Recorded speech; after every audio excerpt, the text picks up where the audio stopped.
Okay, we are going to get rolling with our second day of MARC thesis reviews. We have 3 jurors this morning, and they'll introduce themselves, and then we'll kick it off for the first thesis presentation. Robert, can I give it to you to introduce yourself first? Good morning, everybody. My name is Robert Grooms. A former student here, graduated in 2018. I currently practice for a DC-based firm, GTM Architects, and I'm excited to be here, my first ever thesis review, so looking forward to seeing all the projects. I'm Jennifer Zhu. I graduated from Virginia Tech with a Master of Architecture and a PhD in Environmental Design and Planning. I work for George Mason right now as a facility in the facility department, and I taught 466 last year here. Good morning, I'm Devin Perkins, and I graduated from Maryland in 1989 from this very school. Brian Kelly was my very first professor, so I have a long connection. I was fortunate enough to go to Yale after Maryland, and then I just finished a 30-year career in architecture and just retired last year, so now I have time to do this kind of stuff. I was a principal at Hickok Cole Architects for the last 14 years. Okay, and our first thesis student is Christina Bernardo, chaired by Maddie Simon. And whenever you're ready, Christina. Okay, great.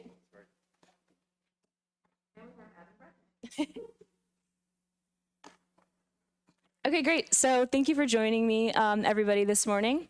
Today I will be sharing my name is Christina Bernardo. Today I will be sharing with you all the thesis that argues that architecture has the ability to heal. So the Shavasana is going to be a health and wellness center, and Shavasana is the final restorative pose taken in the ancient practice of yoga that is for mind and body rejuvenation. So today I will be talking through the problem, how architecture affects the problem, the question, criteria discovered through analysis, and then site, concept, and application. So this thesis lies at the intersection of planetary health, physical health, and mental health. Currently, the world is facing crisis with matters of climate change. Health epidemics like heart disease, diabetes, and others are exponentially increasing, as well as depression and other anxiety disorders. So where does architecture play a role in these issues? Well, humans spend 90% of their time indoors. Our physical environment can be termed as either the built or natural environment in which we experience through our 5 senses. So architecture plays a vital role in shaping people's lives and in turn, shaping the health of our planet. Take a hospital case study, for example. Hospital rooms that are designed with soft colors, plants, privacy, and plenty of use to nature and natural daylight have increasing evidence of speeding up the healing process. Much like how architecture uses wellness mechanisms such as LEED, WELL, Living Building Challenge, etc., to improve the health of our planet, the practice of yoga is used as a holistic wellness mechanism for the mind and the body.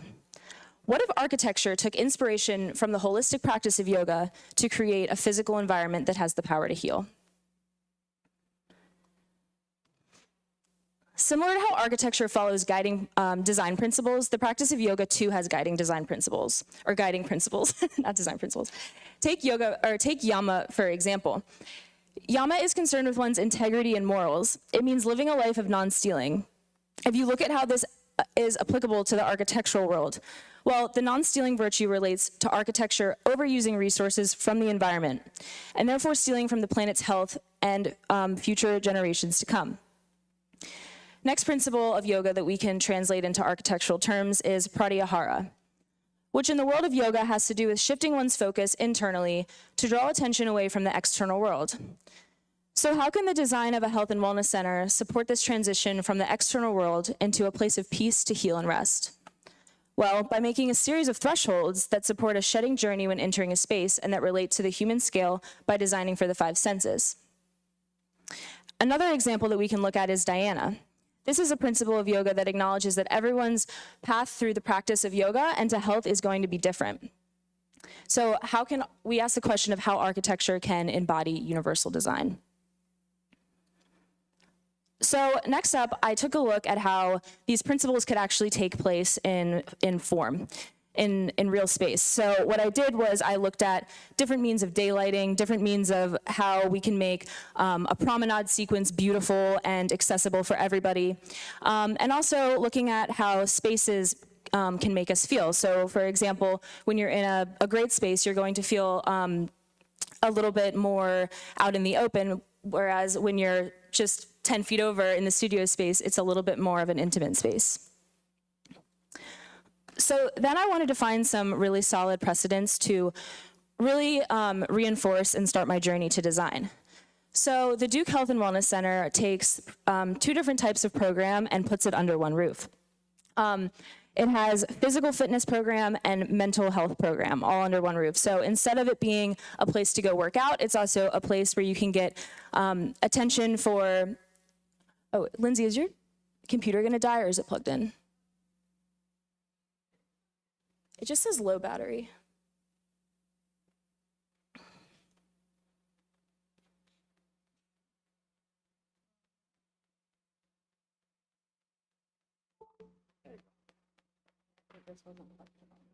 Oh.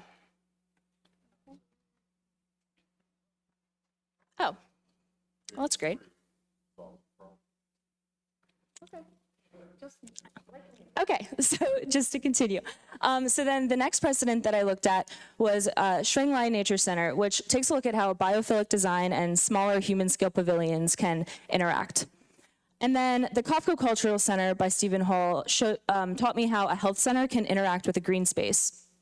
And then finally, the Barnes Foundation showed me that even if parts of the building don't have fenestrations to the outdoor, that you can still bring in biophilic design with different means of punching holes in the building. Oh, now I'm not on the Adobe. Oh, okay, there we go. So through that analysis, I set a framework for myself to start designing, and that was a set of 10 initial principles. So the sustainable design principle is one that actually found its way to be not mutually exclusive from the others, but all interconnected. So the Shavasana Health and Wellness Center will exude indoor-outdoor continuity, balanced space, harmony with nature, multi-sensory design, daylight, natural materiality, human scale, universal design, and promenade. Now let's get into the site. So taking us to Baltimore, Maryland, we have the neighborhood of Fells Point and Canton that are just north of the site. And then looking at the green space in and around the site was important because what I'm trying to do is provide more of a green space and relief to urban dwellers. So here's the site. It's this large parking lot that is severely underutilized, and as you can kind of tell, it's actually like almost as big as the main park that this neighborhood relies on for green space in the city. So next I wanted to look at how people are arriving at the site. Well, the neighborhood just to the north is where a lot of the pedestrian flows are coming from. And then people are coming in on buses that are just a few blocks away. And then there's also a bike path that drops off right on the corner. Here's the main intersection. So there's 2 sides of the site that have like main streets going through them. And then this site is unique because it has a different side to it on like each part. So to the left, we have the Baltimore Harbor. To the north, you have a park. To the right, we have commercial buildings, including a giant Care First tower. And then to the south, we have the post-industrial zone. The post-industrial zone is important to note because with each parcel that's developed in Baltimore, the Baltimore promenade continues, and we'll see that come through in the design. So because this design is following a sustainable principle, it was important to take a look at floodplain and sea level rise, especially since it is a waterfront site. Fortunately, the elevation of the site is high enough, so in the next 200, 300 years, this building could still very well be standing and not have run into any issues with flooding. So the site strategy that I took was, again, following this first sustainability principle, and that was bringing back green space to the community, and then also ensuring that the site was then going to be a permeable site rather than impervious where it was originally with the parking lot. being present there. So extending the Canton Waterfront Park onto the site. Next, I wanted to ensure that there was going to be views to nature that were going to be accessible to the occupants. Studies have shown that spending time in nature and being outside or having views to nature can really have a good effect on your psyche. So next, to get a little bit into the program, again, drawing from the Duke Student Wellness Center precedent, I really wanted to take this approach to a holistic form of wellness. So not just being healthy through fitness, but also being healthy through our minds. And then also having, of course, a community program is an important piece in our life. So here we have the site plan. What you can notice is now it's gone from what was completely a parking lot to almost 75% permeable. So how did I get the pavilion orchestration onto the site? Well, I noticed that because of where the pedestrians are coming in from, where the bike path is coming in from, and the main intersection, that most people are going to be coming into this main corner. So it made sense to collect people in the community and situate the cafe and the lobby and all the collector pieces right in this first cluster of pavilions. So the next form that I designed was the fitness pavilions. This took place a lot closer to the street. That being for the types of people that are coming in and the types of things that happen in a gym program. So you have loud music, and people are lifting weights. The nature of it is louder. So actually positioning this as kind of a buffer and transition from the urban street side out into the landscape was the perfect fit. And then next we have the meditative cluster. This one opens back out to the landscape and has a more of an intimate dialogue with the direct views and is farther away from the street. So the noises from the street are all going to be gone once you're at this point in the site. So here we have the building plan. Imagine that you are coming in that you're coming off of the corner and you're coming in and you might grab a coffee from the cafe and just enjoy the beautiful sunny day out in the garden. Or maybe you're coming after work for a quick workout. So then you come in, you check in the lobby, and then you come along the interior promenade space, and then you come through, go to the locker room, come back out, and then you go through the different fitness pavilion, multi-purpose rooms, perhaps for different types of classes. And then let's say you wanted to take the meditative approach. So then what you could do is maybe you're coming in for a coffee, and then you come in, maybe you hit the sauna in the locker room, and then you go to your yoga class, or you do some self-reflective meditation, and you enjoy the views out to nature. So again, this is just showing the program, community, meditative, and fitness. Also, some of the other bubbles popping up are things coming from my design principles. So looking at multisensory design, looking at texture, looking at making spaces open to be reflective, and also including spaces that can have multi-purpose. So I established an 18-foot grid to help me design smaller spaces to keep to a human scale, and then also have bigger spaces to show more of a hierarchy for the larger spaces that were happening in the plan.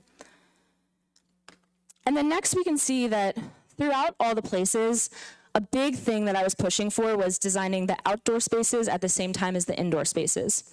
So this meant really following that principle of indoor-outdoor continuity. So instead of having a wall to every side of you, when you're in this space, the trees on the exterior are actually what's completing the other wall. And the thin membrane that is either a thin glazing or louver system is porous enough that it makes you feel connected to nature. So here again, we can see that the site is taking that, the site strategy is bringing back that greenery and also orchestrating the pavilions so that there's this sequence and experience as you're actually moving through it, and then also pushing for this indoor-outdoor continuity and seamless design. So something to note here is, again, that transition from the urban scale and breaking down through the building and then coming back out through and opening up and seeing the landscape. So something you can note here is that this is a cut through the really ginormous Care First building. I wanted to try to have that. Initially, I was trying to figure out how to deal with that because it was just such a like sore thumb. And eventually I realized that it wasn't even worth like having any type of design thought or relationship to it. So essentially what I decided to do with the design is acknowledge that it's there, but then as you bring people in and the types of program that are trotting down out to the landscape are going to be positioned more to the public park space.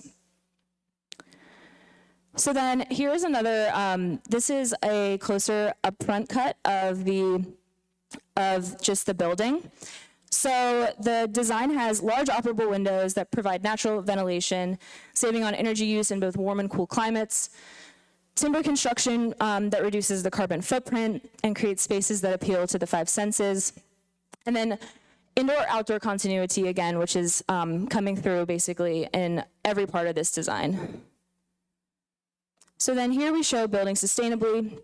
So what we can do is we can design in harmony with nature and bring daylight in when we want it, and also we can collect it with PV panels and then block the sun and create shade with roof overhangs.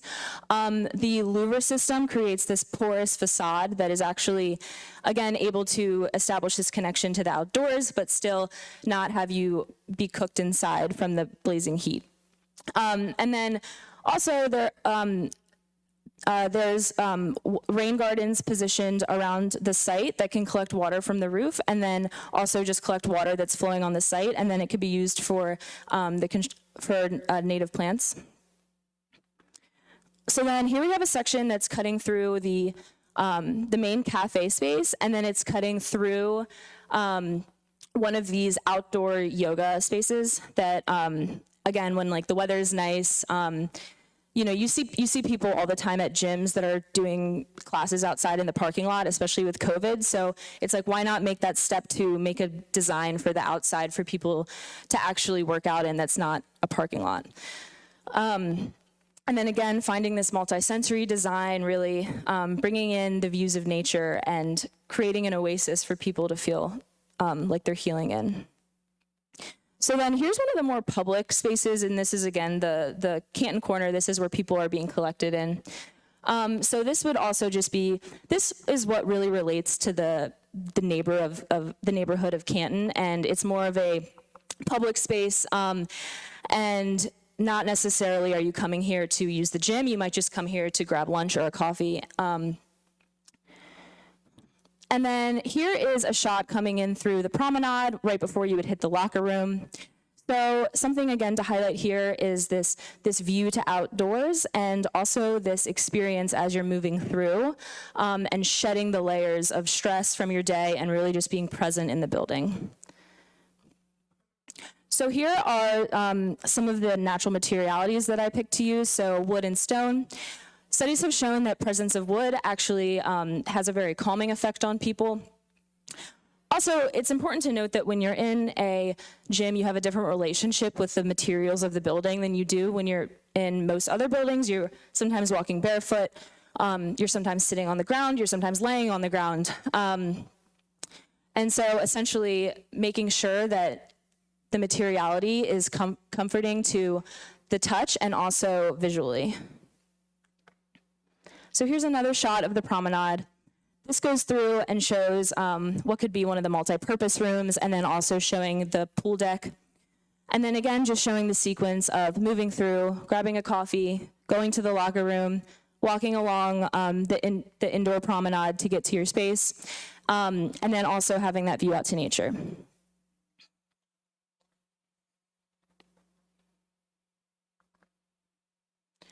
So just to reiterate, this thesis establishes a set of principles in order to provide a framework to design for planetary health, physical health, and mental health. Thank you.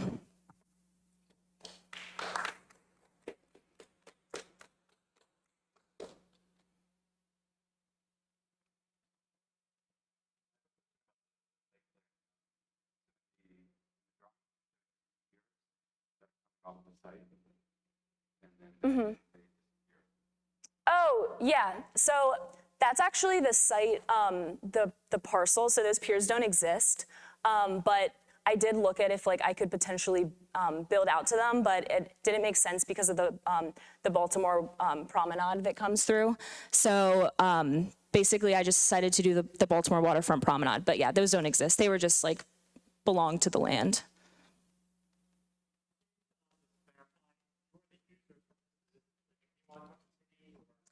Yeah, great question. So basically, the program is going to be open to everyone in the means of not having like a private membership, but actually be a public building. So this would work as like you come in and pay like a cheap like $3 to $5 to enter, and anybody can use it. So rather than paying a gym membership that's ridiculously expensive, it's accessible to more than one group of people.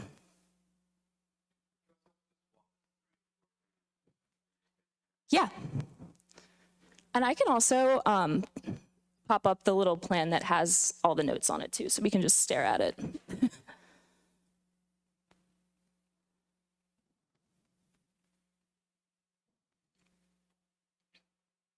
Oh, here we go. Where'd it go? I was clicking too fast.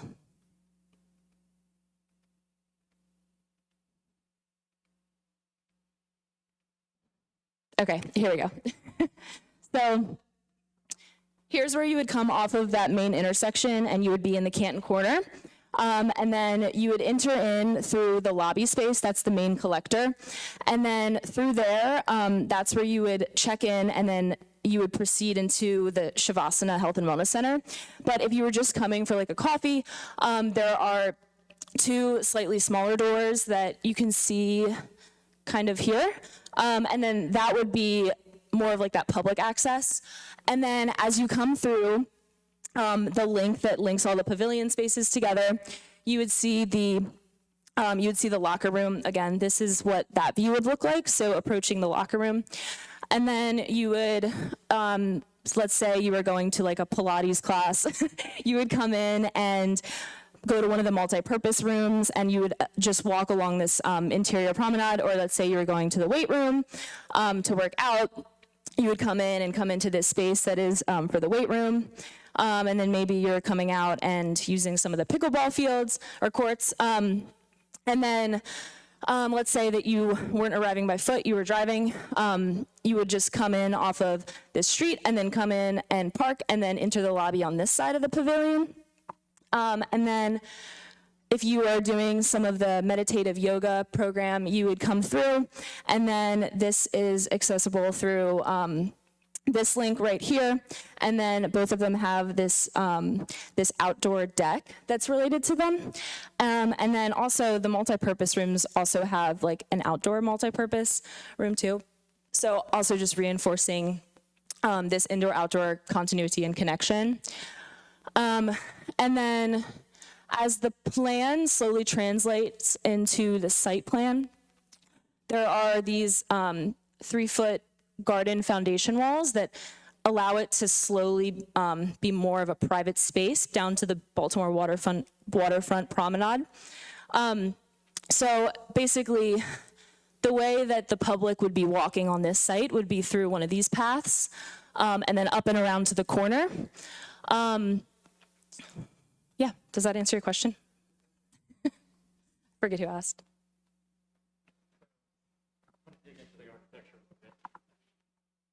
I'm going to point a little bit. So how important was the connection to the water?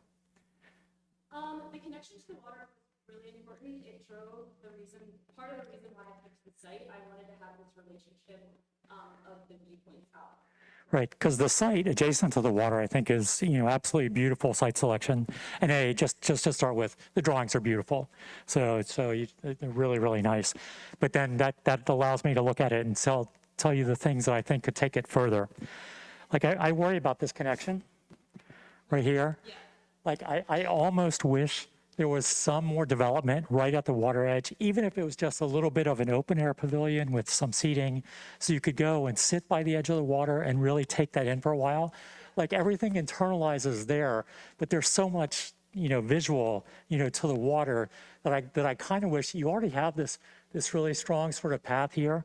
I almost wish just something had happened here, even if it was a little bit of an amphitheater, or if you could have stepped down a few steps just to actually literally be able to get and touch the water as opposed to being just isolated and seeing it as a visual thing. So I think this connection is something you could develop a little bit further, just to really enhance that relationship to nature. So I fundamentally like the three parts of the program, the kind of meditative and the community and the fitness. But within the courtyard, all the buildings kind of feel really, really similar in language. And I almost wish there could have been a little more distinction in the use. I'll give you a specific example. In the meditative part, when I look at the drawing, I see a lot of gray squares that are roofs. I almost wish there was a light monitor or something that said in the meditative section, it was more like light from above. In the community section, it was more like looking out toward the street, that kind of thing, so that the actual expression of the individual pieces could start to vary to express your actual program instead of being, actually quite similar. Like just looking at that plan, I would think these all have a very similar function. Like I don't necessarily get that they're the same. So we talked about this edge, just as important as the edge to the water is the edge to the street. And I almost think that like areas like along here, you have this sort of nice language being created of pieces of walls and L-shaped pieces. I almost wish that one of the walls started to extend here and one of the walls started to extend here. And this could actually reach, oh, great. This could actually sort of reach out into the landscape. Like this edge, there's a path that goes to the landscape, but I wish, in the way Frank Lloyd Wright always extended pieces into the landscape, that these forms really didn't just end here, but they really, in a graphic way, started to push out even wider into the landscape. I think it could have really kind of tied it to that site in a much more precise way. So for me, this edge and this edge, you could take a little bit further, because I find these little pools kind of random and kind of equivalent, and I don't know why they're there. I almost wish there was a bridge here and some of the water had actually come in and created that so that you could actually get that connection. So anyway, that's where some of the thoughts I have. The last thing I'm going to say, and I'm going to turn it over to the rest of the panel. So when you do this kind of courtyard building, and this very much reminds me of Glenstone, which I'm sure you visited when you were thinking about this. It's this kind of village, which I really appreciate. But then these corners, where the actual pieces connect, become so critical architecturally. The one that's really tough is that one, like between these two pavilions, where they just kind of touch, but they're uncertain of how they really relate to each other. So I think just subtle refinements of how you deal with the edge. I love the fact that this is open, but I think this could start to be closed. A little more engagement to the landscape and a little more experiential quality relative to the water are ways that I would advance this.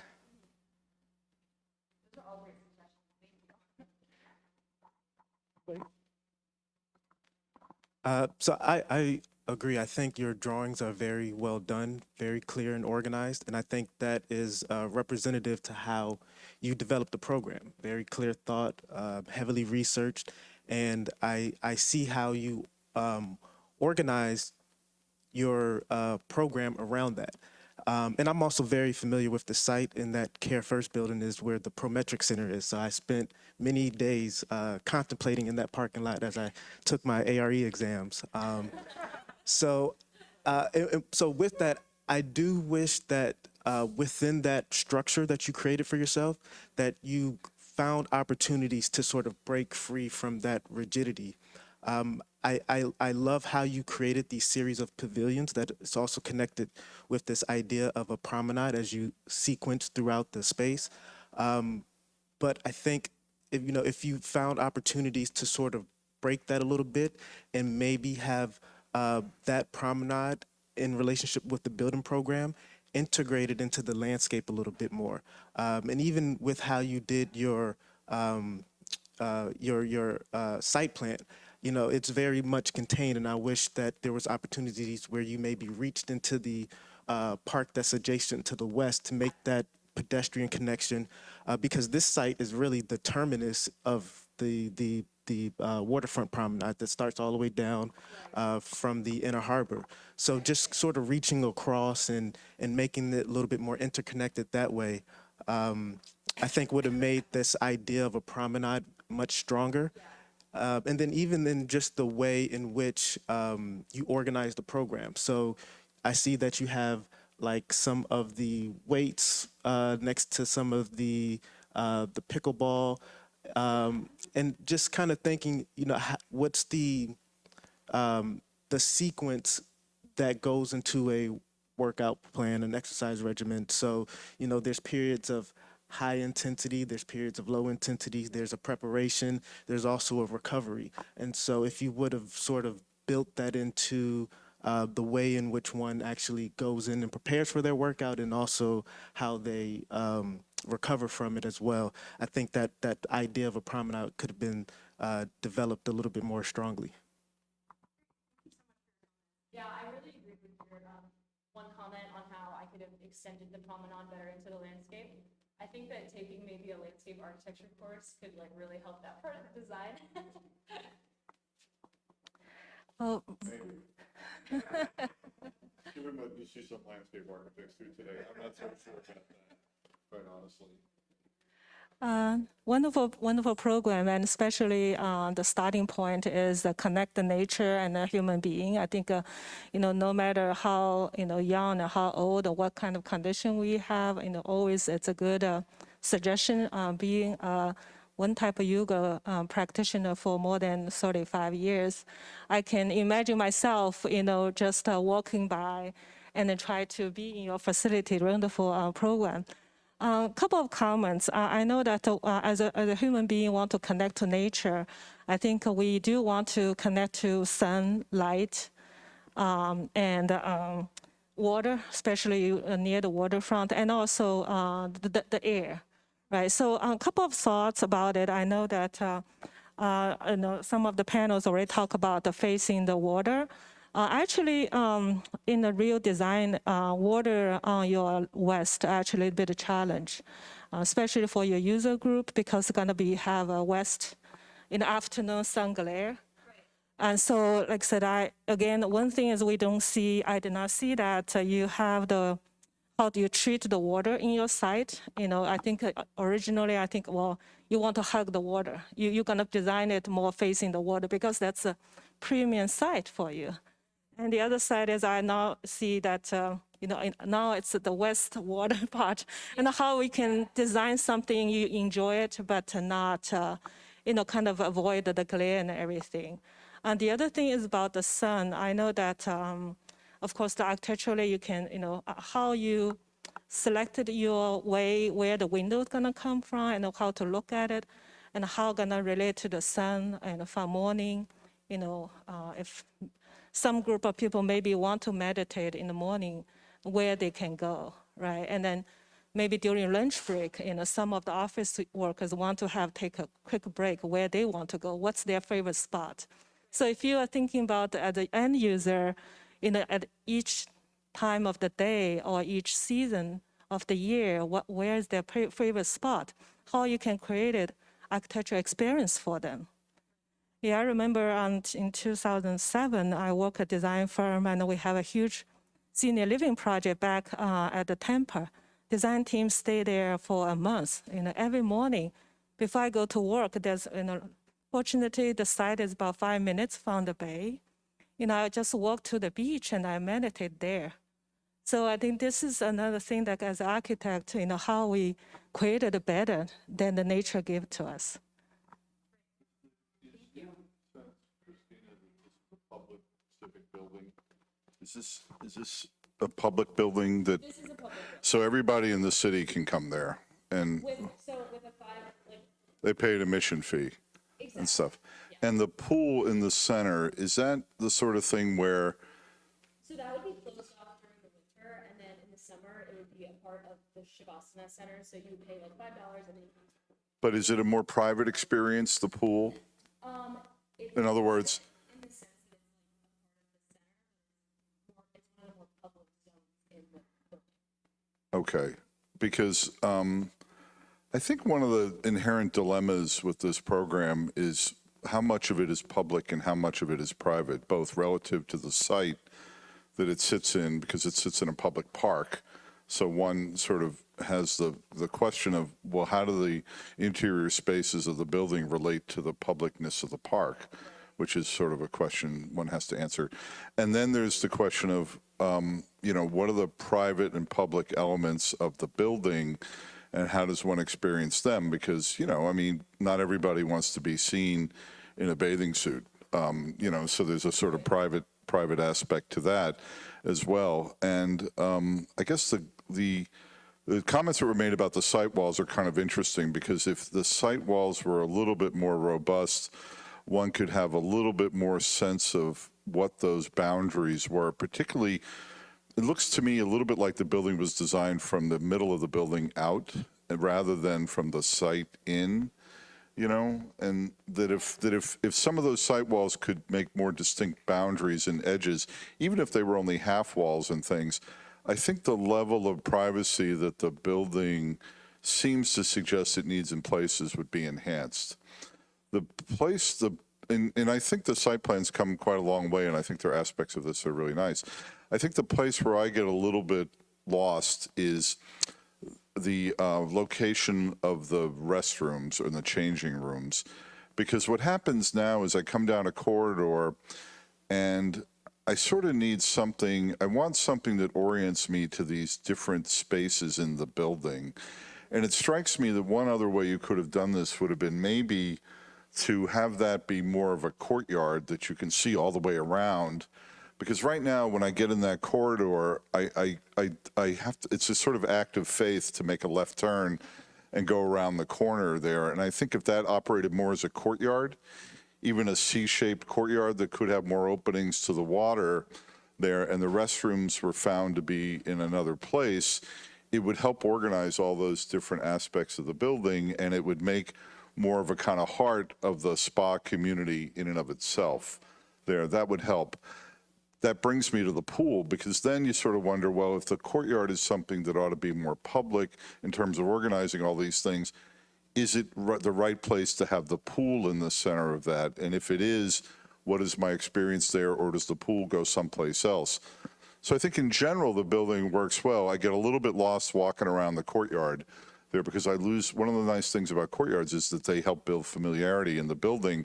And when you walk around that corner, you lose that sense of that nice space you've made with the pool in it. And I could easily imagine that space actually being a courtyard, maybe a little bit smaller, and the pool being someplace else where it might be a more private experience if you thought that was appropriate for how people use the building, you know?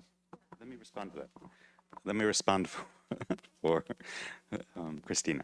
So as I read it, that's the only piece with a flat roof, unless the meditation room also has a flat roof. That is correct. The locker room is the only building that has a flat roof. Right. So I think, to give Matt a little bit of a nudge, I think for Christina, I understand that it's more like Thumthor's spa and Val's, the thermal baths and Val's, where you come in and you're seeing that piece in the center, and it's like, well, unless I physically change my clothes, I'm not going to access anything else. So I think that piece, which is actually architecturally called out as a different piece, is saying I have to go through a filter, and that filter is it's like the stopper in the bottle, or I don't know, a rock in the jetty, and the water, it must flow around it to get to these other places. Maybe we don't read that enough, but I think that there is an intention there, because it's the only piece with a flat roof. It's different because it's private. So until you get to the top piece, and then it's windows to have daylight. So I'm going to use segue. Well, I think that's an interesting point. I mean, I think that if that were true, it seems rather incidental, I think, is part of the issue, that if that's part of a kind of intentional sequence, that I arrive and then I go through this filter where I change my clothes and I emerge on the other side, I might have actually thought of putting maybe the changing places closer to the entry sequence, so that really is the filter that I go through, and then I can experience the rest of the thing there. They seem like another program element located along the edge of the courtyard rather than something that is like your interpretation that is something I visit first to sort of get my head straight, and then I go into the rest of these things. Thank you, Christine. And I'm going to take the comments in a different direction. First of all, I'd like to compliment you on what I think is a rather nice plan.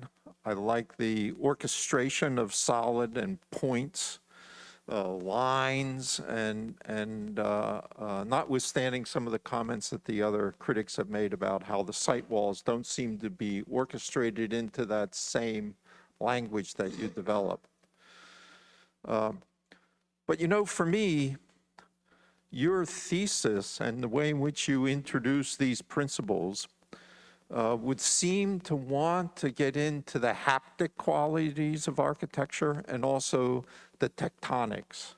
And I find those both missing when I think about the perspectives that you're showing us and the emphasis that you place on the promenade and how that might be orchestrated. And I wonder why that happens, why there's not strong tectonics in a lot of the work we've seen in the theses to this point, and why the haptic qualities of architecture seem to be dissipating. And it seems to me that one of the reasons, or I could speculate that one of the reasons is that we've moved away from the construction of physical models as a way to explore architecture. And I'm reminded of, since we talked about vowels a little earlier, of Peter Zumthor, who works primarily in large-scale models that are sometimes 24 to 36 inches high. He works in sections of his buildings at a time in order to understand the haptic and experiential qualities. And what was really interesting to me is his design for the new museum in LA. LA kept on hounding him for more renderings so we could see what it was like. And his process isn't this scenographic, synthetic, visual world, but he's actually trying to understand the haptic and the constructed world. I think there's something there that we need to think about as a profession, because in the last decade and a half, there's been this drifting away from physical models, and I think we're paying a price as a profession. And that price is that things become more visual, more surface, and more commodity-like, and less tectonic and haptic and experiential. And so maybe to prove my point, your largest perspective, I can't find in your plan.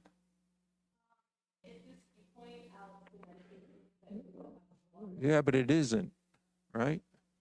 Because when I stand there in your plan, there's no door on the left-hand side. And there's no glass on the right-hand side. And so that's my point, is that it's more scenographic and surface and less about what it's like to touch. I'll just say one last thing, and I know I'm going on longer than I should. But Julia Morgan did this fantastic swimming pool at Berkeley. And one of the things that's so fantastic when you're there is the edge of the swimming pool is marked by black marble. The rest of the deck is white marble. And so when you walk across the surface, the change in temperature on the soles of your feet tell you that you're approaching the water. And then the other thing is she made what I would call, what we referred to when I was in Berkeley, baking shelves, which were south-facing large seats that were made out of limestone. And there was just a wonderful quality of rubbing your body on the warm, sandstone that just had a wonderful feeling, textural feeling, and the way in which it absorbed the heat that I don't get a sense of in any space that you're trying to communicate to us. And that's what I would understand from the 10 principles. So in some sense, you have a scaffold, but you have yet to apply some of the aspects that you're really after to that scaffold to bring it alive. Right. Doesn't marble get like slippery when you walk on it on the deck? It depends on what How you finish it. Okay. Depends how you finish it. You can flame it, you can cut it, you can hammer it, you can do tons of things to it. So actually, I didn't make any of my comments, so I have tons of things I wanted to add as well. And I think I completely agree with Professor Conrad's comments. I think you draw too well, and you've done too good of a project not to give us a different reading of the project. So you started out with the 8 limbs of yoga, and your project has 8 roofs. And I think you're creating a metaphor between, well, you've told us you're creating a metaphor, but then you sort of stood back from that. And I think the project's too elegant and too interesting to not go deeper into that. And so you mentioned this 18 by 18 grid, 18 feet. And so I was waiting for the other shoe to drop and for you to say, well, that 18 comes from, maybe it's a maybe I'm looking for a alchemic or Kabbalistic reading, but I think you need to carry through with all of that. And I believe it's in there. I mean, I'm going to give you that vote of confidence that there's more to it than you're telling us. And I think that's part of, I would say, to me, I think there's more intentions than we're getting from the way that certain things are drawn. And I think you control drawing in such a good way that I feel like you really could, with just a little bit extra, tell us more about these other things. So other things that I would point is like, for example, the flat roof, inclined roof. Which you didn't call out at any point as far as I heard in the presentation. Then there's this idea of the 5th facade. So I don't know the site, I just, I Googled it. I think the Care First building is 16 stories. And you're not telling us that any place. I mean, in the site section, I think we need to know that because that whole roof and that whole organization turns into that 5th facade. And it's that view from above, which is so important. You've got this humongous tower, and so there's this immense horizontality of the site, which you're showing us in the perspectives. What? And then this huge verticality. I think you need to anchor us better on the site. And so this view out to the horizon, we would actually see Baltimore over there. We'd see the Inner Harbor. We'd see some skyscrapers. We'd see Silo Point on the other side at some place. I mean, I think that would really help, would say, nail it.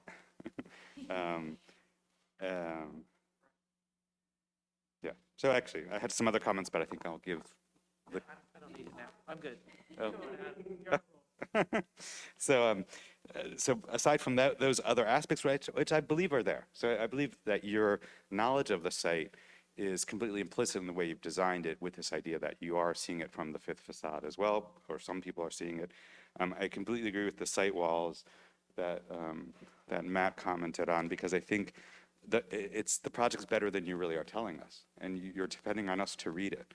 One thing that seems strange to me, and I think going back to the tectonics that Professor Conrad mentioned, is that there's a lack of thickness to things. And I understand, and in my Mediterranean world where we build, things are thick because it's so hot.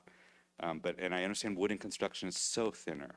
I mean, one thing that is striking to me is the eaves and the thinness of houses in here is dramatic to me, to my eye, because I don't see such thin buildings anymore.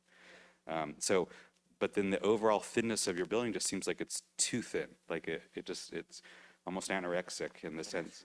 Yeah, I mean, it's almost Miesian, and I'm not sure that's even believable, which goes towards, I think, what was pointed out by the man behind me, that there is a texture. So if you're drawing a stone wall, that stone wall can't be so skinny. I mean, a stone is stone. Stone has, it's not, maybe it is an inch thick cladding, but it wants to be, going back to the sort of Kantian idea.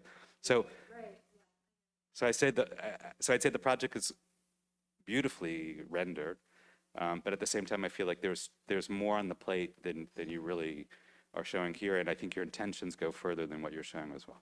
It's the sort of thing, interesting series of points. It's the sort of thing that, I know this arrived at program and plan resolution fairly recently, but it's the sort of thing that if you had this sort of at mid-project review, what would have been really a lot of fun would be to say, well, how would Louis Kahn have made the walls of this versus how, Mies, your project reads more Miesian to me than anything, but it would have been interesting as an intellectual exercise that could have gotten at some of the things David's been talking about to say, well, what are the different ideas I could have about the tectonic of it, just basically keeping the plan pretty much the same. I mean, how would you look at a bearing wall system, or how would you look at, I think what you have here is really, it looks more like a kind of, is it concrete largely? No, it's wood, right? It's wood ceilings, yeah, and things like that. And that would have altered the character of it substantially and been an interesting exercise to pursue.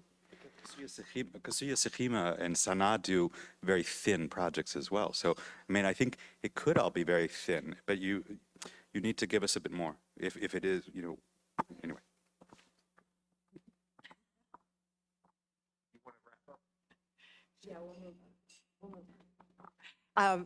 This is absolutely a wonderful conversation, and I'm very sorry to cut it off. This is just evidence of how working with Christina has been a wonderful learning experience, certainly for me, and I know for both of us. So Christina began with a deep ethical commitment to the role of architecture in creating well-being for the occupants of the built environment, and I thought that was a great foundation.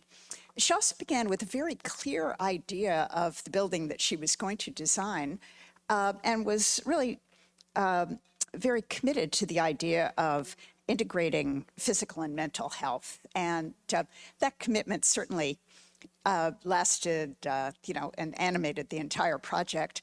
But that building was something she wrestled with and ultimately abandoned, and set forth on a very, risky journey into the unknown, I would say. Perhaps some of it was my fault, because I was very inspired by the Shavasana title, and I think I really pushed Christina to tell us how architecture could embody the principles of yoga. And so that began an investigation that really inspired me to see how you could examine the principles of yoga and translate that into principles for architecture. So once Christina had arrived at those principles, she went out and selected a site that reflected the principles. And then all of a sudden, that building that she had in mind was no longer right for the site, was no longer really embodying the principles. And so that's where the journey was risky, veered off into unknown territory. And, I'm very pleased to say that Christina is a great traveler. I think that she was able to put aside that fear of the unknown and really jump in and work at this and just soak up the critique from, all of the committee members.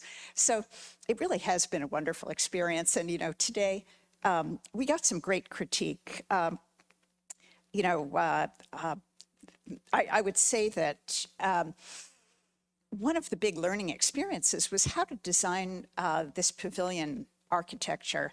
And so that came sort of late in the project, and clearly it's something that I think we've learned a lot more about today. How to make the pavilions themselves, how to extend the architecture out into the landscape, really how to design the landscape. Let me see, I've got notes here. I'm sure that,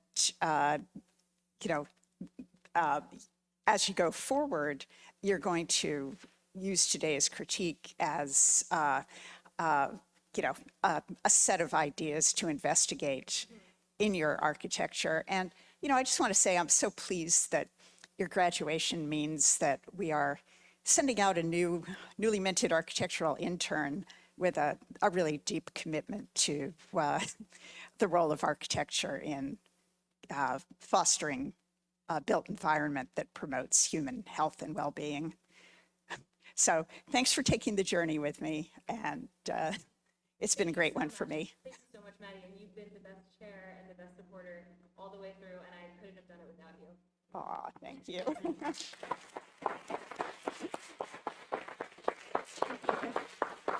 Congratulations.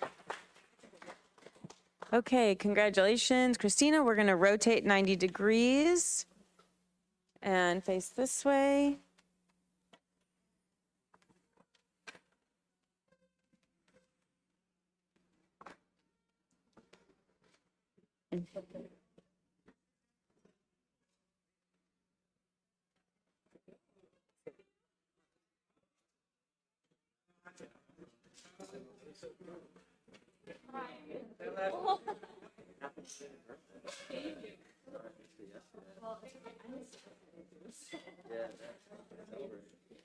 Next up, we have Andrew Masick, who is chaired by Mike Binder. We will, oh, everything all right?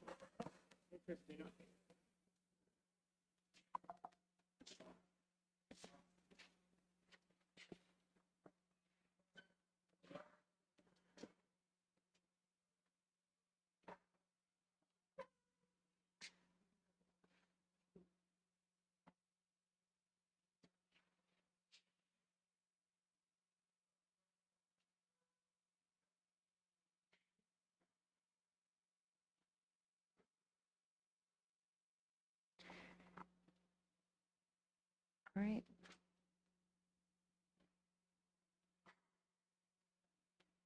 And you can change on here, or you can change on There is, okay. Okay, great. All right. Okay. Hello, everyone. So my name is Andrew Masick. Today I'll be presenting to you Stadium Survival, Adapting Stadium Sites to Urban Centers. So just to talk a little bit about the historic isolation of traditional stadium sites. So the importance of this project is made clear that this sort of removal of urban fabric only supports vehicular circulation. So the stadium site revival is implemented through utilization of undeveloped hardscape or parking to increase urban density and the application of new community connections. This will create a new recreational urban center that uses the stadium context at all times rather than just merely a street on your way to a stadium for a game. Looking a little bit about how I decided on this site, the urban center potential was a tool used for a 1 mile radius because I felt that the stadium needed pedestrian access in order to continuously support it at all times. I also studied about the different programmatic uses, as I previously mentioned, with the residential and community connections. As you can see here in the yellow to the east and west, there are these communities which are sort of broken up by the stadium, and that undeveloped hardscape or large parking areas there in the middle is completely cutting them off. Looking at the site history, in 1830 with the B&O Railroad, and then later on with the MARC rail, these commuter trains started to break up my site, which is in the purple. So these train lines are cutting right through, as well as blocking them off from the water. Then later on with the implementation of I-95 and I-395, it further disrupts this site basically putting a hole in the middle branch of the Patapsco River. And then later on, a sort of reversal is Camden Yards, a great example of urban renewal. Once again, referencing B&O, where they utilized the warehouse train yard. And then back to, for the sake of convenience, adding another stadium in the existing parking lot that was constructed along with Camden Yards. So now today we have this stadium that is surrounded by 95, 395 train tracks and large amounts of parking. So what can we do to fix this? I'm proposing removal of the current single-story commercial and low-rise residential in the area that has already existed there with urban decay. I'm looking to implement, according to Corbussier's perimeter block with the Radiant City, having a new terracing of the perimeter block scaling up towards the stadium. With this circulation, I'm looking to alter and bring the pedestrians back to the ground.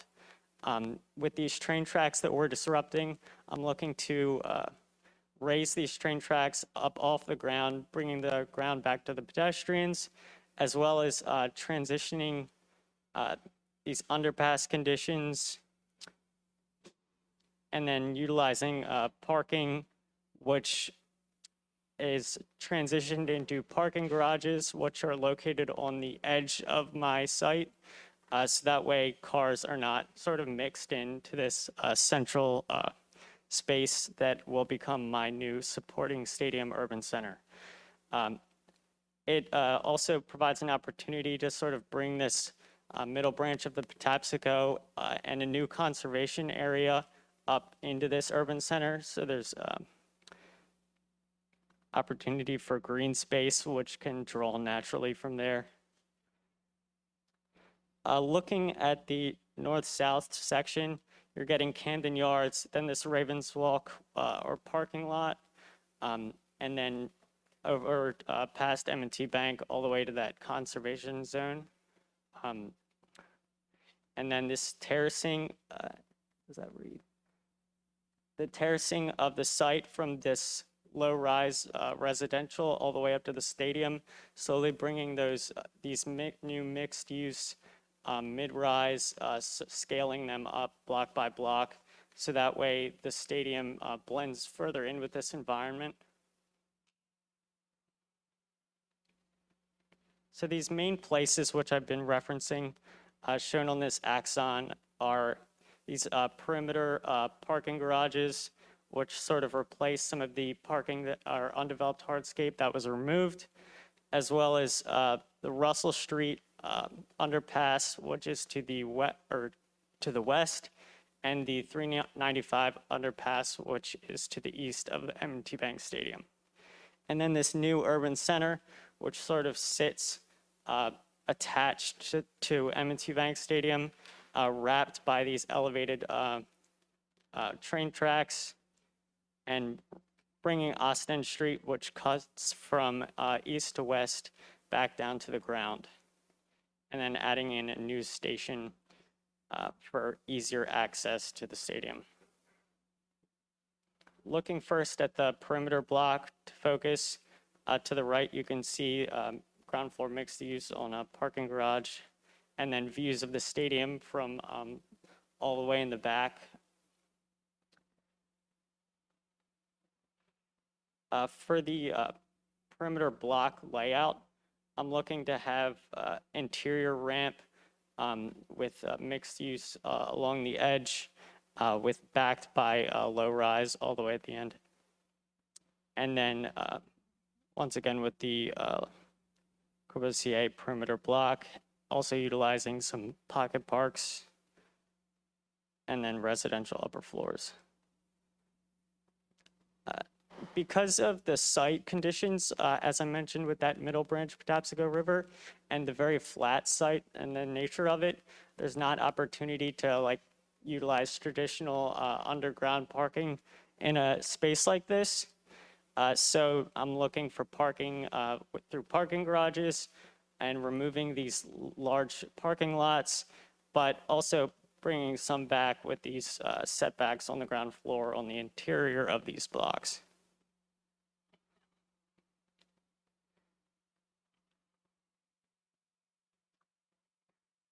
Now looking at the underpass conditions.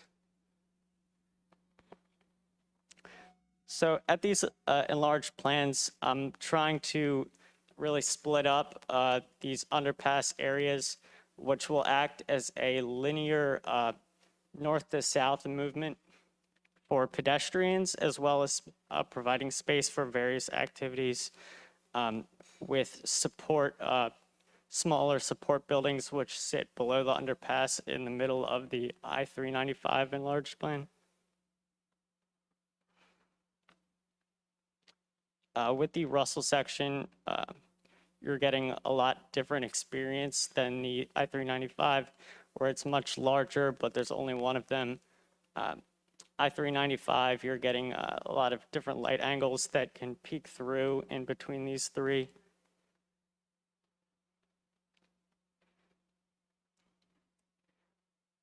And then if you were to be able to see through the underpass conditions, you'll see how these spaces are starting to form, and these circulation paths from these perimeter blocks sort of lead right into them, where they're drawn down into this urban center. With the implementation of the new station, from arrival on the platform elevated, you'll have a phenomenal view of the urban center, which is attaching itself to the stadium.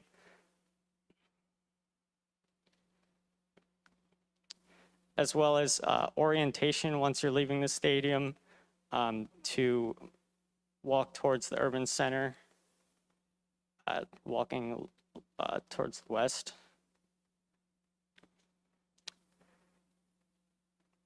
With the station, I was looking to have circulation which sort of provided views to the east and west along Austin Street, as well as having arched underpasses, which are now these new elevated train tracks.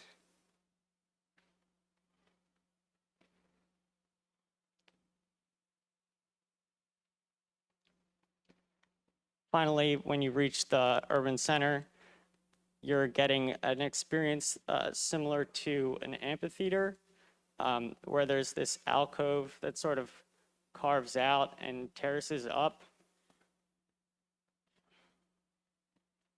So the outer edge of the buildings are the tallest, whereas the interior, looking at the most central building, is the shortest.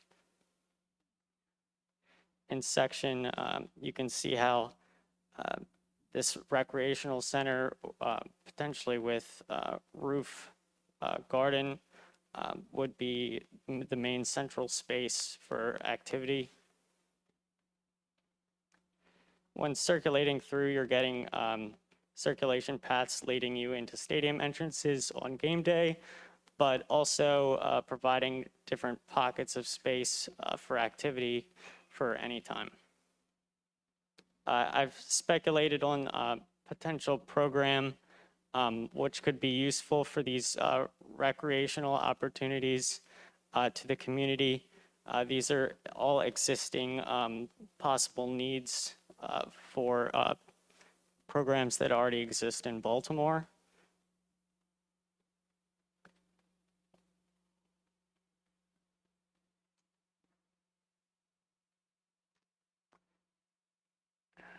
Let's see. When looking back at the way the alcove is, in elevation and through perspective, you're getting these like porous openings for the street where your ability to pass below these underpasses is far more porous, whereas when you're looking at it from a different unintended circulation path, then you're really looking at a wall. So I'm really trying to guide people down from these underpass conditions, leading linearly south onto Austin Street, or from the station on Austin Street to that urban center.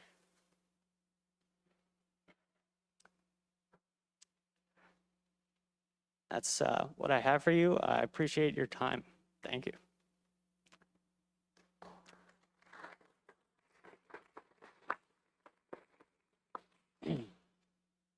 Couple of quick clarifications. So these garages that you're making, who's using these garages? Is it for the new development or for the state?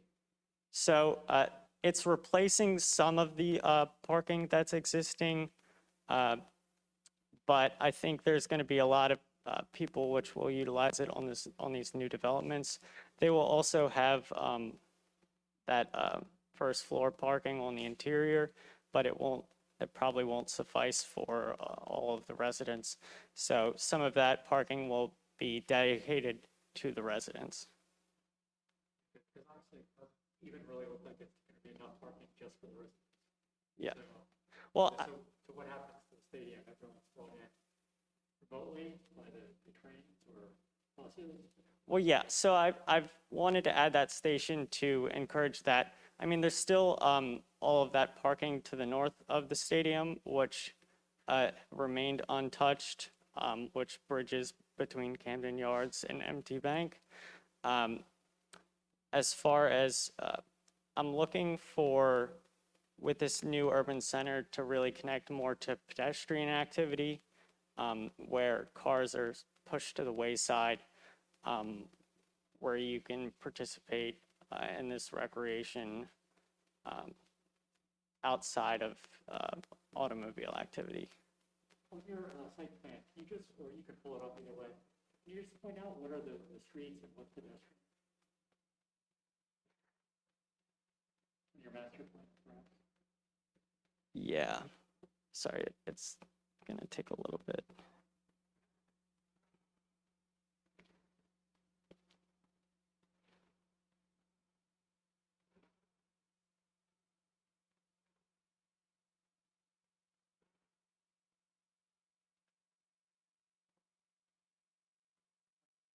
Yeah, there we go. Yeah, it's not reading too well.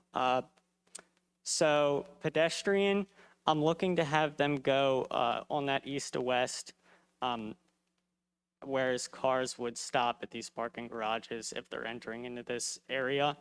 I mean, they could theoretically pass through here, but I mean, with the amount of people and the amount of activity, you'd want to be walking into there yourself. Basically, all of these horizontal red lines predominantly pedestrian, but there could be, you could drive access through there. Yes. So, I mean, I've theorized about how at certain times, specifically this urban center could be cut off. And if I go to, or the floor plan of the urban center shows how that also has like behind parking, which is accessible only from this initial area, but you won't be able to drive through the center of the new urban center.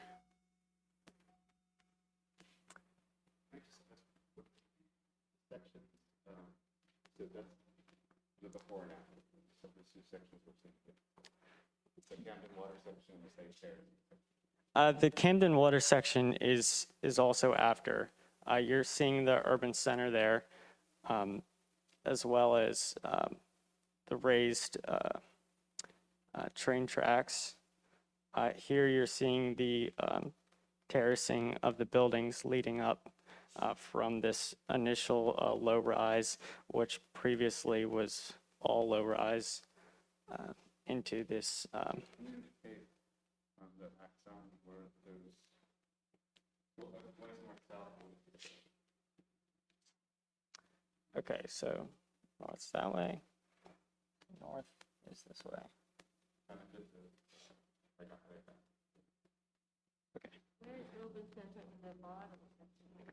In the bottom section? Yeah, it's right in front. Yeah. So it's cutting along Austin Street. So yeah. So you're seeing a split through the urban center through here, looking that way.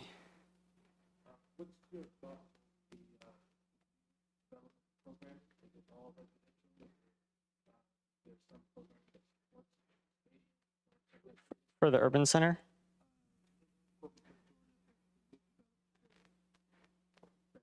So, I mean, I'm looking at mixed use ground floor for the perimeter blocks, whereas in the middle, I have specific uses for buildings. I can go into more detail on what's been in consideration.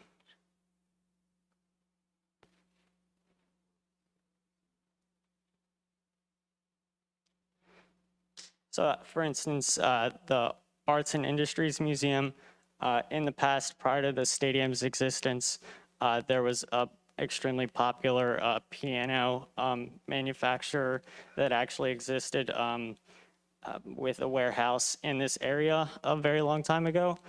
So Baltimore has a great history of arts and industries. The Arts and Industries Museum already exists in DC, so why not sort of bring our own version of that.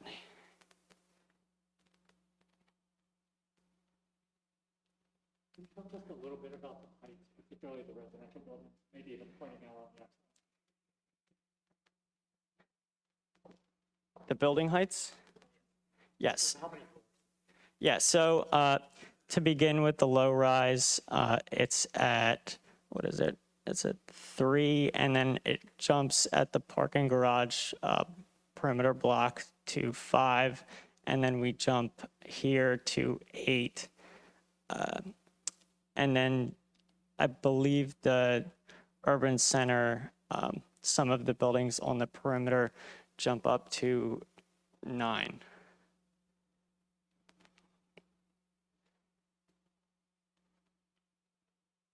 Yes.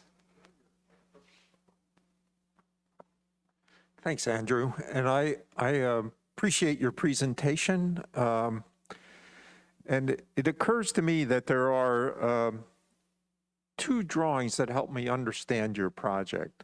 One is the site plan new, and the other one is the places axon down below. And the way in which I've come to understand your project is essentially you're proposing 2 grand things in my mind. One is an organization to the grid, street grid, and then an insertion of infrastructure, whether it be parking garages, a train station, a new pedestrian path that follows the raised circulation structures, the train, et cetera, and the station. And that's really what you're orchestrating. That's what you're designing. And then the rest of it takes its course based upon that infrastructure that you put in place. And I think that's clear, and it's consistent with the way in which your presentation is done, which is a little fragmented from my point of view, in that everything's, there's a lot of things being represented, and there's lack of that clarity that I just stated that says, this is my urban strategy. This is how I'm going to foster the development that I envision. But I think that's clear and is a reasonable strategy to pursue to encourage urban development. I congratulate you, but could you have picked a harder topic? I mean, it's just an amazingly difficult and fascinating, just, great topic, but so hard. Because it's, first of all, it's humongous. I mean, just, it's enormous. And so I applaud your audacity. I think, it's a fantastically selected project. And then I have like hundreds of questions that I would pose. So I think your thesis is, what do we do with this, big carbuncle? So that's an expression, Prince Charles, when they were going to do the addition to the National Gallery in London, he said, a carbuncle on a deer face, So I would say in the other way around, I guess the fans love the stadium. And to me, it's this fascinating artifact in the same way that the overpasses are. So it seems your project in some way wants to celebrate this infrastructure and these, these creations of our consumer society, where highways and overpasses and stadiums, which I put in the same infrastructure category, are these necessities to have this lifestyle that we want, or the thrills of the game. So, what do we do with them on an urban scale, I guess, is your basic thesis. So you're terracing up to sort of hide them. And I question some of that. I mean, on the one hand, I really like the idea of your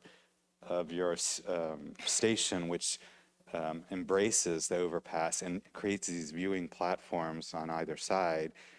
I understand that's to get on and off, but it's also, you're sort of celebrating, the relationship to this infrastructure, and then these other pieces that you're thinking about and the connections underneath of it, because let's experience that as pedestrian, as part of our city, and sew the city back together. And I find that a really fascinating and great proposal. What I'm not sure I agree with is, the people who are going to be, you show this one view, seeing the stadium down the street. There's a similar view in Bilbao of Gary's Guggenheim. So when you're in the old city, you come down the streets and you see this, titanium thing, which I liken to a ruffled dress, or, this interesting ball gown almost. But some of your streets aren't going to see that, and you have the upper corner, especially the upper left-hand corner, these streets, don't arrive to the stadium. So I kind of wonder if you should acknowledge urbanistically, with the orientation of your streets, to acknowledge that piece, and maybe not make a radial project, but in the same way that the curved building and I think your project implies other things as well, like the way this curved building responds to the highway going by as well. So I question that.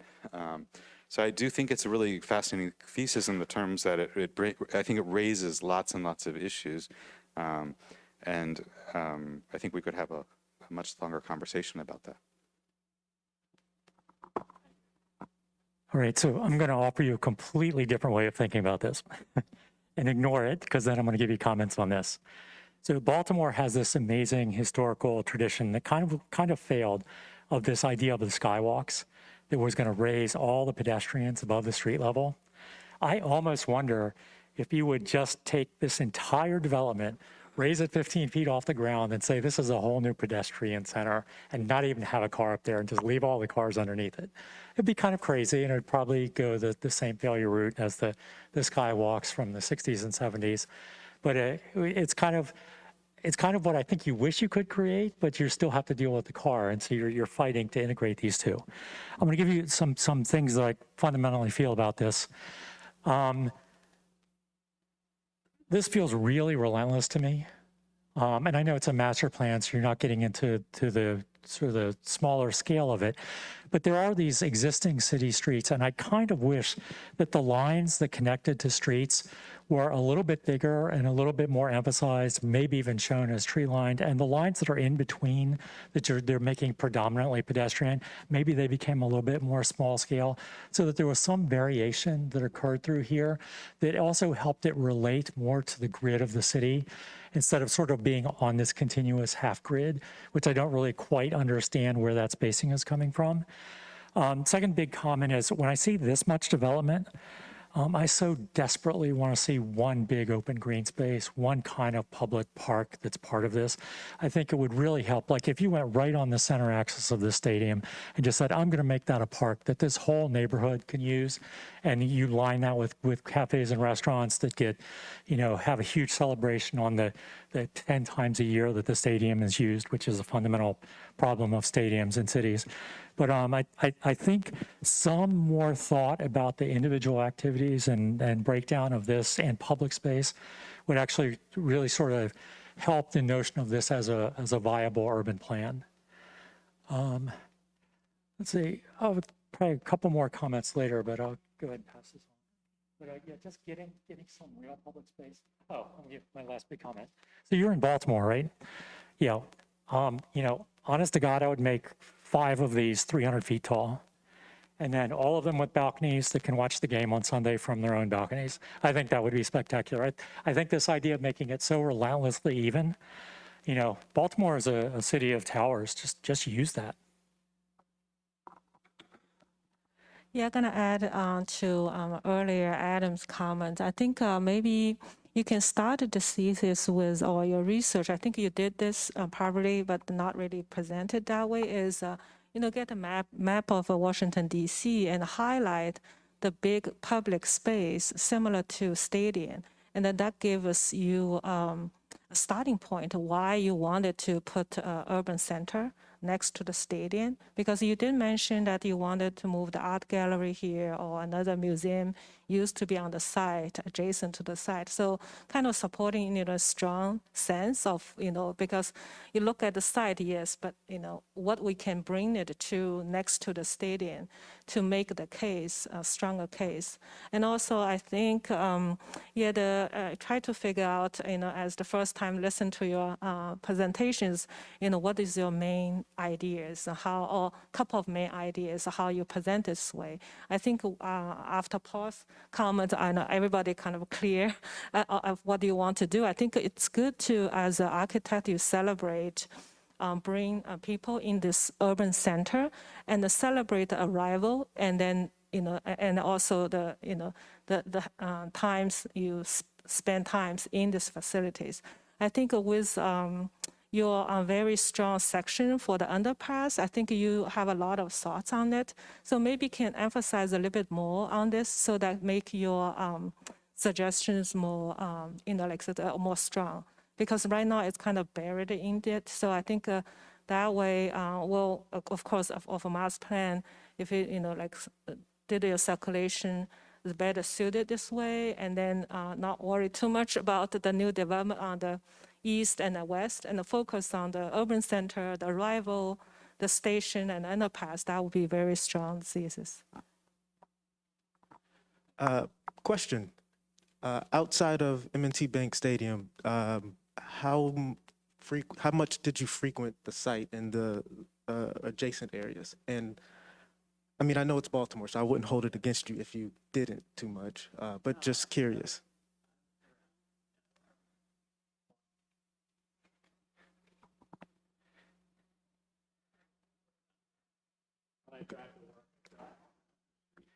Okay.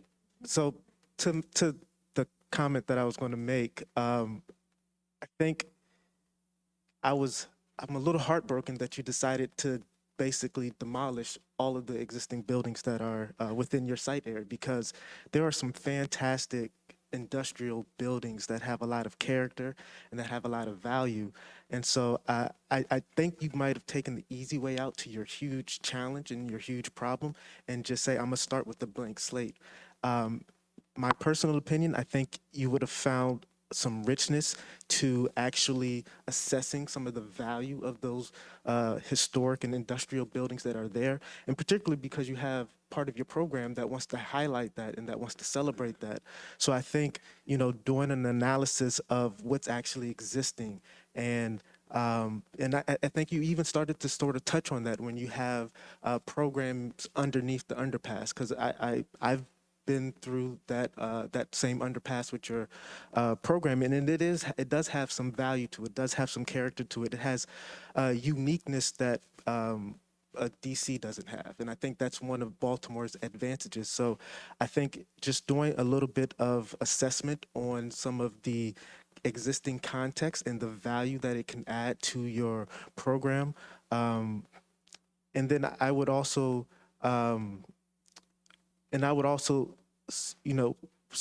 suggest that visiting your site as well during the moments of activity. So when there's a Ravens game, when there's an Orioles game. And I think what you would find is that there are evidence of how those users have reprogrammed certain parking lots and certain spaces to have tailgating. And I think that that's another quality that you could potentially have overlaid into your analysis as well. To the point of the open space, I think that's something that can support the program and an activity because, with the sports venue, one of the challenges is that you're going to only have use certain times of the year, and then for majority of the year it sits vacant, and it has the ability to transform the activity of the surrounding area during game time. So I think just a closer analysis of how your solution could support that as well, I think would have made made your final master plan that much stronger. But I mean, it's a huge challenge, and it's a huge site that you've taken on, and I think you've done a great job of attacking such a vast problem.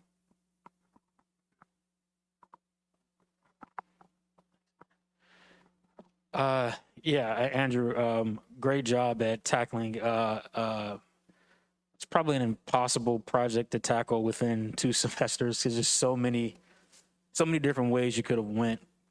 You could have went the highway way, then there's the parking lot, then Mr. Grimes is bringing up a good comment about sort of the existing sort of building stock, and I agree with that. A thorough analysis of what's there might have changed your solution a little bit. But I'm looking at your site, and I'm looking at the title, sort of adapting stadium sites to urban centers. And just thinking about sort of the organic growth of centers and how cities like Baltimore, cities like Detroit are sort of trying to centralize to stabilize. And I'm thinking about the location of your site in relationship to the 2 stadium sites. And I kind of want to move your site in between Camden Yards and MNT Stadium, and focus on that seam between those stadiums, because I think that's what's going to do. It's going to do a lot of things for you. It's going to help you tap into some of the energy that's already happening north, coming off of downtown, coming to Camden Yards. I've already talked about sort of the culture around Camden Yards, the tailgating. You can feed off of that to influence your strategy and bring some of that energy north, as opposed to sort of isolating your focus where the energy perhaps isn't as intense right now. And so I think you have a lot of different strategies here that I think individually can be very successful, but perhaps a slight adjustment on the site selection. You'd have similar urban conditions, but I think focusing on the seam, because your project is almost less about the stadiums itself and more about the stitching together of the stadiums into the urban fabric.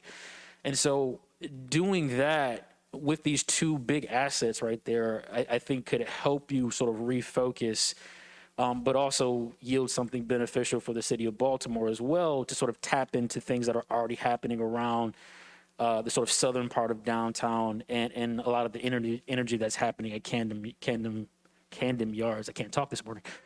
But overall, I think this is a really tough and timely project. Cities across the nation are thinking about what happens to these highways that have completely obliterated urban fabric and how to stitch that back together. I will reiterate, looking at sort of, particularly in a city like Baltimore, which has a very tumultuous history, looking at it existing fabric, existing culture, existing societal issues should help influence some design solutions. But overall, I think really, really tough task, but great job, Andrew. what you were just saying. So really what you have here is kind of a prototype, a set of ideals that could be kind of universally applied in a lot of places. But now the obvious question is that prototype has to be made site-specific to this site. And I think that's the next big step. You have the ideals in place. Now, how does the actual physical reality of this stadium in this city impact this prototype? I think is the logical next step. So. Maybe I'm hogging this, but I wanted to add two things. I'm sorry, what was your name? Devin? Devin had mentioned that the idea of a tower before, the two towers. So Yeah.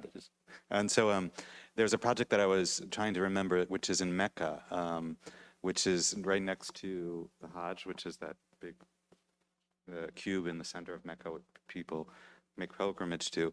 So they've created this bizarre skyscrapers to look into it.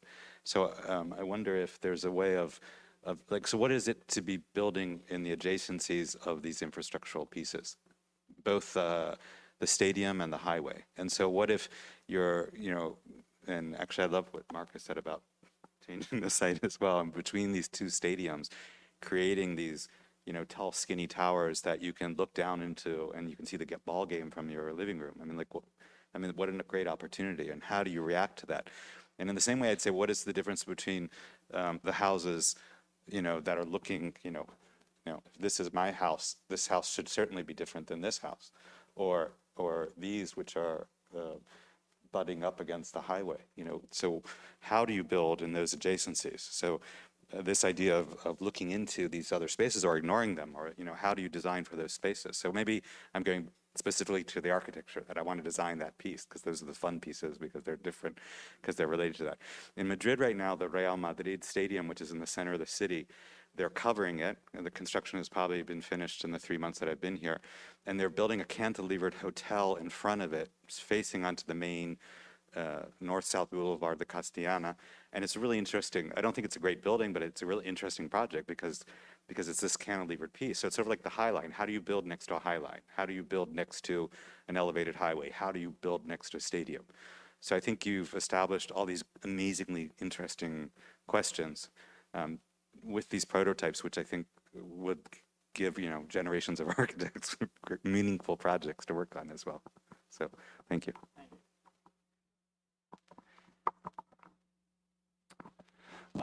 Thank you, Andrew. As someone who's involved in launching all of these projects off many months ago, it's always really a great thing to see how they land. Somebody used the word audacity or audacious early on. I can't remember who that was. It doesn't really matter, but I do applaud the audacity of this project and the last few minutes of conversation about the relative identity of your project relative to this infrastructure that surrounds it, I think is a central question. And if I'm correct, I just want to be sure that I'm understanding this. This is the urban center to the south. Is that correct? What we're seeing in that elevation right there. Taking a cut on Austin Yeah. Street. Right. So the stadium is in the background. So the scale, and then if we come over here, and again, I just want to be sure I'm understanding it. These are your blocks over here, correct? Or is that another section? Okay. Okay. Right. Okay. So, I particularly in this environment, I tend to look at these sites as, an opportunity for marking. And I wonder whether the scale and the size of sort of the massing of your proposal actually could have been in the high-rise realm, as some of the comments have suggested. And I would, as you reflect on this further, I think if I'm driving through here in 5 years from now, I'd be interested in understanding sort of the status of new urban settlements relative to the scale of this infrastructure, particularly in the context of the transportation infrastructure. So I would encourage you to be actually quite a bit bolder with the scale of the project, and actually look for ways that the massing and the scale of this project, amplifying the incredible gesture of the section, might even begin to respond to the stadium, not at this level, but actually at a considerably higher level. But I think it's a terrific and very ambitious and very audacious investigation, and I think I applaud you for that.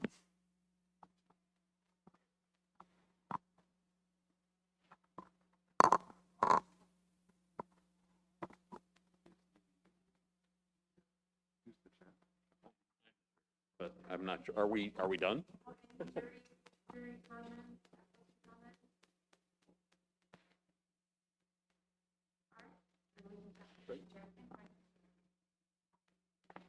So, pick off my mask here. My name's Mike Binder, and I was, privileged to work with Andrew as his thesis chair. As everybody has noted, this, sort of audacious idea of taking, disruptive and divisive elements like highways and train tracks and these sort of industrial areas, and in fact trying to use those elements as a way to create spaces that would re-engage public and really draw people through the area was, a fantastic idea. And obviously Andrew has a sort of a natural gift for analysis, and the challenge, I think, for him and for, the faculty working with him was getting him to sort of break out of analysis mode and into synthesis mode, which he ultimately did, and I think he did effectively. And really, there have been some notes about, trying to make the possibility of bigger moves, both in terms of public spaces and things like that. And so, I just encourage Andrew, as he moves forward into his career, to really, sometimes, step back and think about what the big moves should be. What, really what is going to turn the project from being sort of, I want to say, competent to being fantastic, right? And how to do that, because there's so many opportunities in a project like this for that kind of a intervention. So again, thank you for sharing your project with us and with me, and good luck. And I won't hug you, but there you go. Okay, congratulations. And we're going to rotate 90 degrees again. We're going to take a 3-minute break to rotate the boards. And if you're here and you're a student, please help Angela get her boards rotated. Hello.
Okay, allow us to gather. We lost a few jury members, so maybe we'll wait a minute.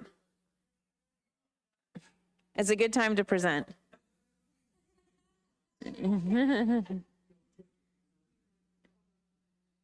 Yeah, I know. Okay, we'll give the jury a minute or two to come back, and then we'll get going.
Final presentation of the morning. After this, the faculty and jury can head upstairs. The students will reset the boards just like we did yesterday. You guys know the drill now. And we'll start here at 1 in the afternoon. Our next presentation is Angela, who's chaired by Jamie Tillman. Thank you all for coming today, and thank you to those watching virtually. I'm Angela Devon, and this is Golden Disruption. This thesis will be exploring a sustainable approach to an urban Olympic design. The design seeks to avoid the repeated pattern of displacement and abandonment that causes irreversible damage to individual lives and entire communities. With strategic planning and design, the Olympics can transform underserved communities in Baltimore City with a lasting and sustainable legacy. We first have to understand the pattern of disruption. This starts when a city wins the bid to host an Olympic Games. In order to beautify the city for the Games, it typically starts with the displacement of citizens. They then build new facilities, and then after the 14-day Games, the citizens stay displaced and those new facilities become abandoned. An example of this will be the Rio 2016 Olympics. For the Rio de Janeiro Games, there were multiple parks, the main park being Barra Park. To build Barra Park, there were many citizens displaced. Specifically in this main strip, there was an existing favela, and in that alone, several hundred families were displaced, leaving only about 3% of homes in that strip. Throughout all of those sites, 60,000 people were displaced to make room for the Olympic Games.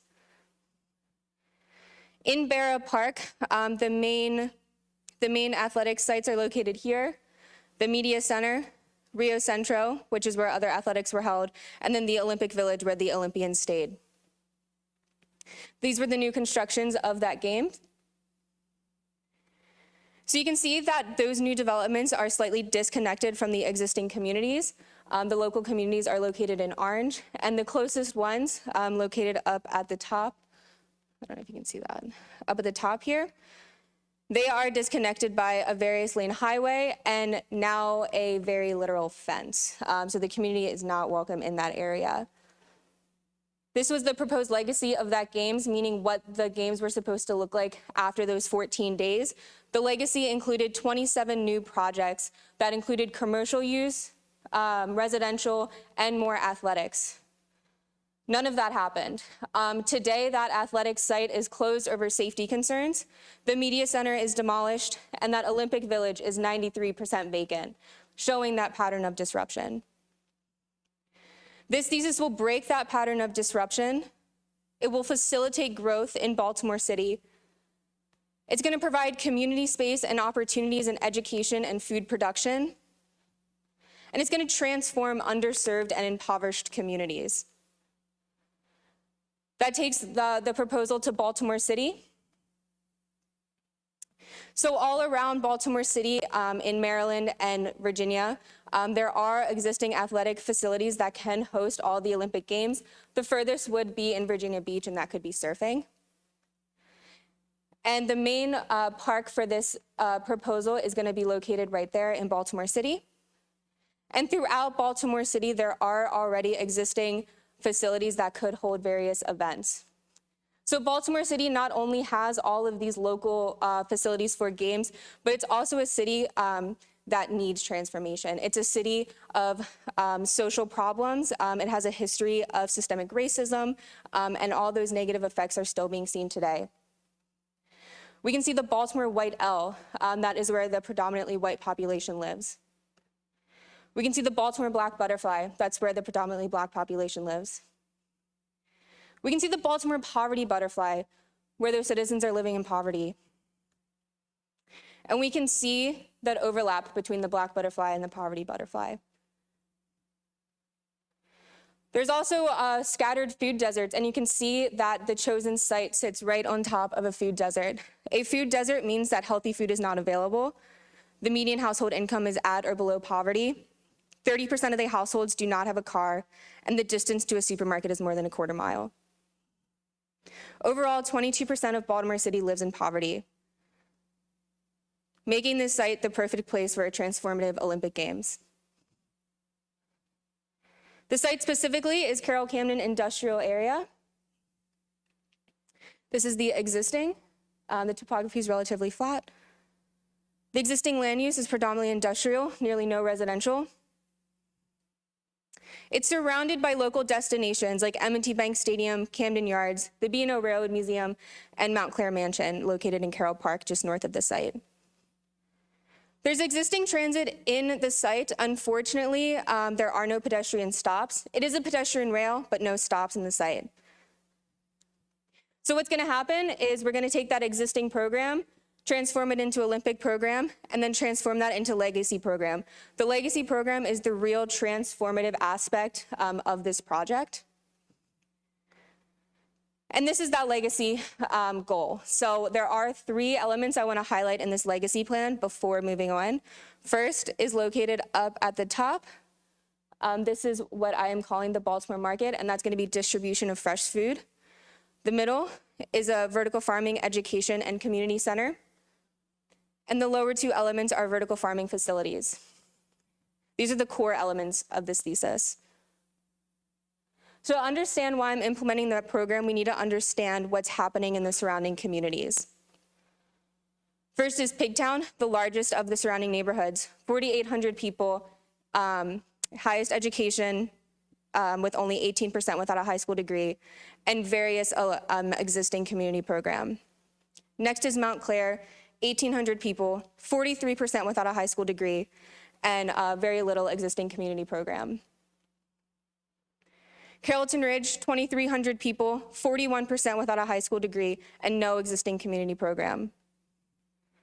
Mill Hill, 1,400 people, 39% without a high school degree, but fortunately there is existing community program in that neighborhood.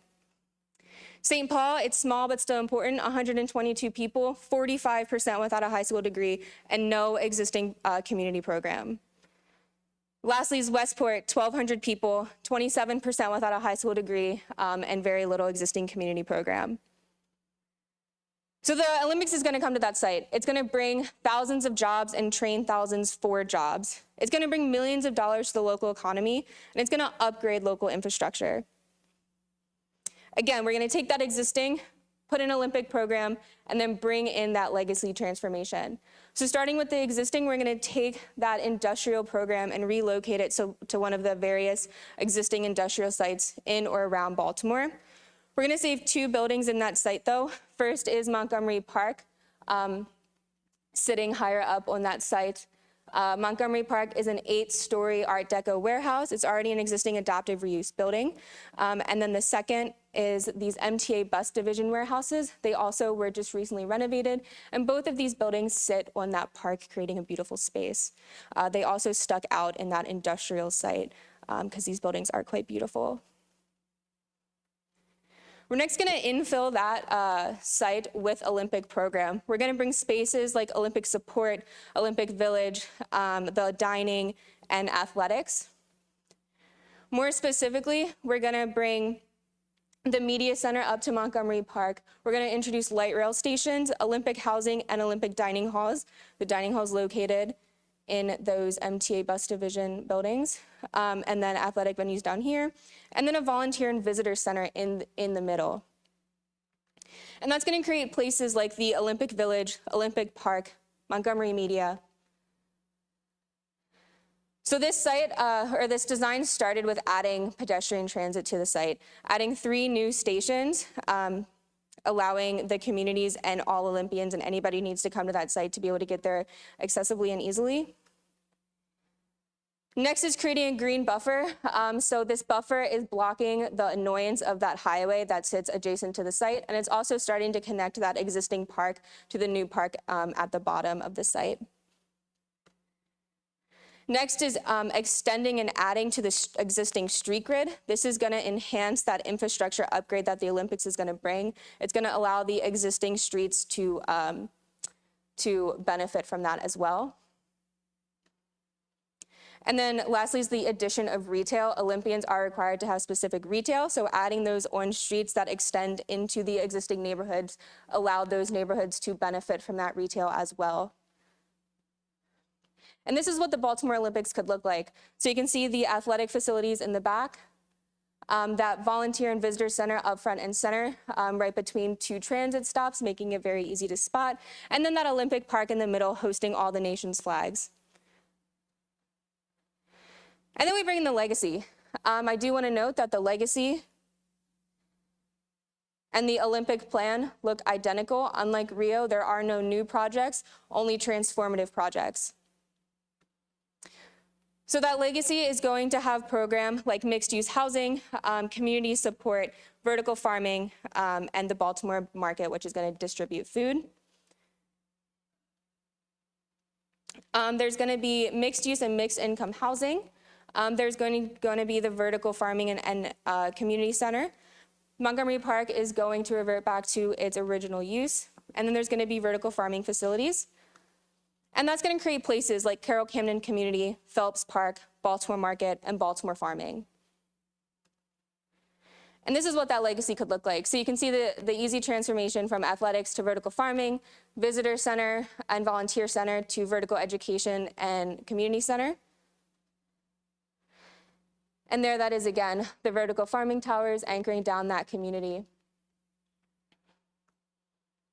So there were 3 main axes to this design. First is the environmental axes. Next is the economic.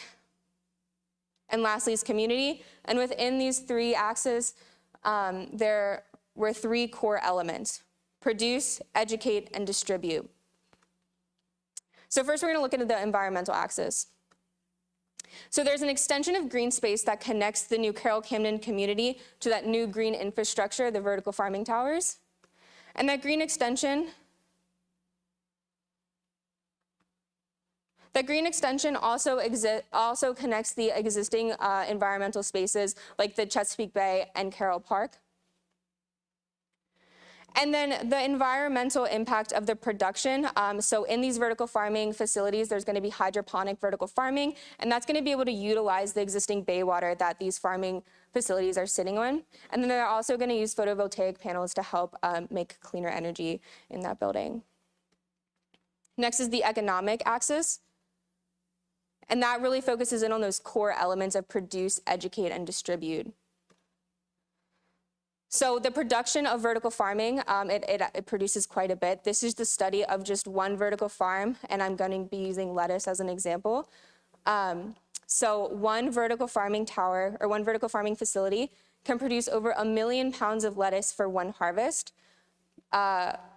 Lettuce can be harvested about once a month, so we're getting a lot of lettuce. And then these photovoltaic panels have the ability to produce enough energy in one day to produce 550 pounds of lettuce. Next is the community access. So this community access is also just a datum line in a street that's connecting the new Carroll Camden community to the existing Pigtown community. And that main axis connects or intersects at the education building, connecting the distribution, education, and production, making an easier connection for that education to the surrounding communities.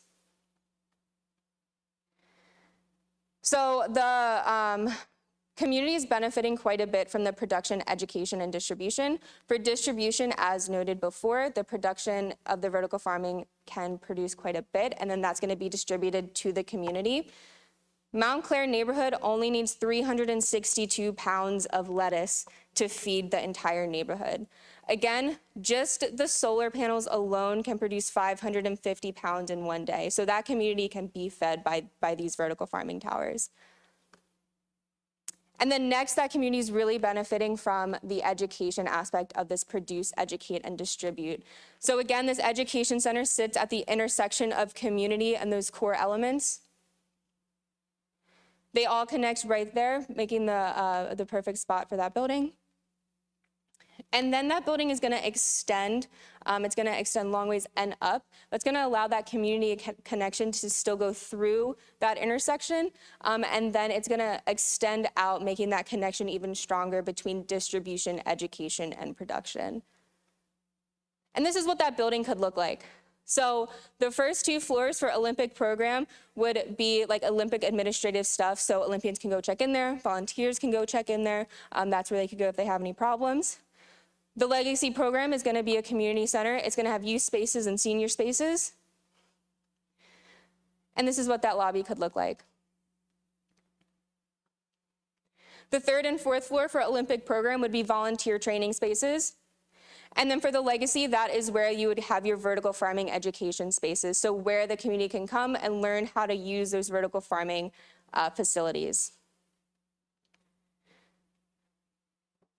And then the roof, which would be an occupiable green space. And this is what that roof space could look like. So you're looking out to those vertical farming facilities, and you are also standing underneath of a shade that is like a sail-like fabric. And then this would be the north elevation of the building. There would be horizontal louvers on both the north and south side. And then again, that shade on top would be like a sail fabric, and that's paying homage to the port city of Baltimore. And it's also adding to that extension between distribution and production. The section of the building, I want to highlight the 2 monumental stairs. They start in the lobby and extend up to where the vertical farming education would start. And they point in the direction of distribution and production. So this building starts out as Olympic program and seamlessly transforms into legacy program. Again, no new additions, just program transformation. And this is what that building could look like once again. So the Olympic pattern of disruption was just broken. The Olympics facilitated growth in Baltimore City. It provided community space and opportunities in education and food production.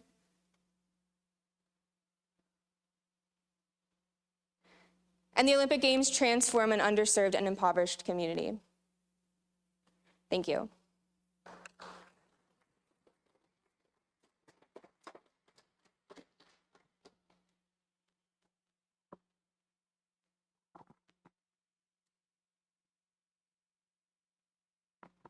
Can you clarify how the urban agriculture buildings, how they work during the Olympic days?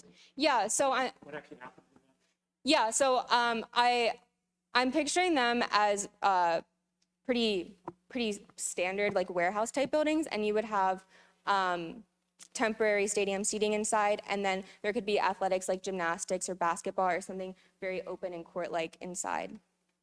So just give me a sense of the scale. How big is it?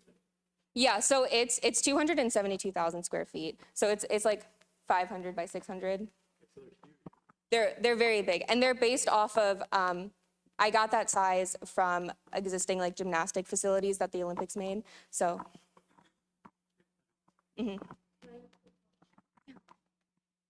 Very interesting project. This is just building on what Robert said at the previous crit. You mentioned saving 2 buildings, so the Montgomery Park building and 1 or 2 others. Could you point where those are? Yes. What are warehouses right now, and then. And so what exactly did you demolish? Can you go through that? Yeah, so it's all of this there. It's mostly industrial, like warehouses, farms. And how did you go about evaluating that context in terms of what should be saved versus what should not be saved? Yeah, so these two buildings sit around the park, and they're quite beautiful. And they seem kind of out of place in this industrial park, so that's why I chose to keep them. And then I was okay relocating industrial pieces because no residential pieces were needed. No, I mean, I think your idea is great and very admirable. I was just wondering, since you did pay attention to those buildings, how you went about evaluating the rest and deciding that it could be demolished. Yeah, I didn't evaluate each and every building in the site. I just knew those were surrounding the park, so I looked at those.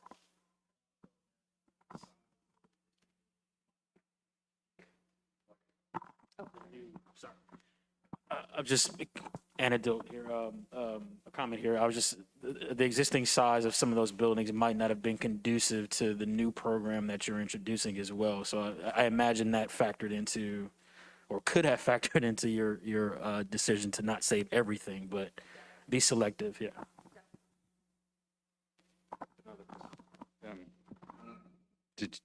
Did you evaluate other Olympic venues like London, which I know was successful in reconverting their spaces? Yeah, so I actually talked to one of the developers of the London Games, and he was very helpful. He had told me how London specifically designed their games for the community first, which is what I tried to do. So yes, London was the successful precedent and Rio was the unsuccessful precedent. Yes.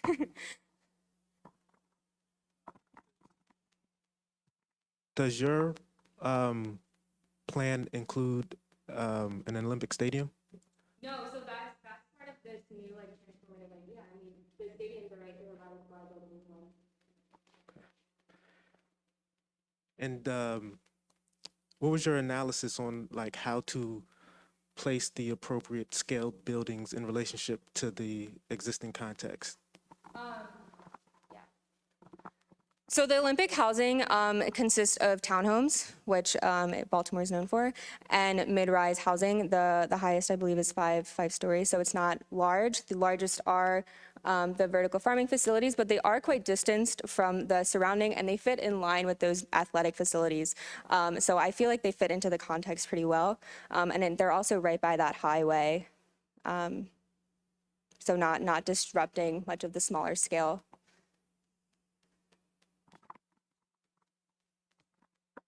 Well, really, and Angela, I really appreciate you taking normal urban problems right now, and then also think about the life cycle of a building, and then especially in the context here, try to fit and how to support the neighboring community. That's wonderful. I have a classmate who is in charge of designing the 2008 Beijing Olympic Games, and then unfortunately a lot of facilities, just like you mentioned for the Rio, it's not being used, it's deteriorated and they have to close off. So really appreciate you taking a huge challenge for, like for as an architect, we don't want just design something wonderful, also think about how the user can use it and adapt it for the life cycle of the building itself. Just quick some comments on how you do. I really like the way how you have the several axes to bring the environment, the community in there. In terms of communities, I think try to really maybe talk a little bit about how you really connected to the existing street grid, and then also how on the west side, because now you have a highway, but your building or the group of buildings seems not really adapting that edge. But I just want to hear about your thoughts. Yeah, so integrating the new Carroll Camden community and the existing community was something I definitely struggled with these borders and how to make it not abrupt on the existing community and how to also not like disturb the existing community. So I was playing with barriers like that, and then also the transit. So the existing transit runs right here. So having just planning in this area was generally a little challenging, and how far to have that new community near the existing transit. Yeah, it definitely that was a challenge in this for sure. All the elements identified as Olympic buildings, that's primarily how. Yes, and then the dining is the Olympic dining would be in the Baltimore market.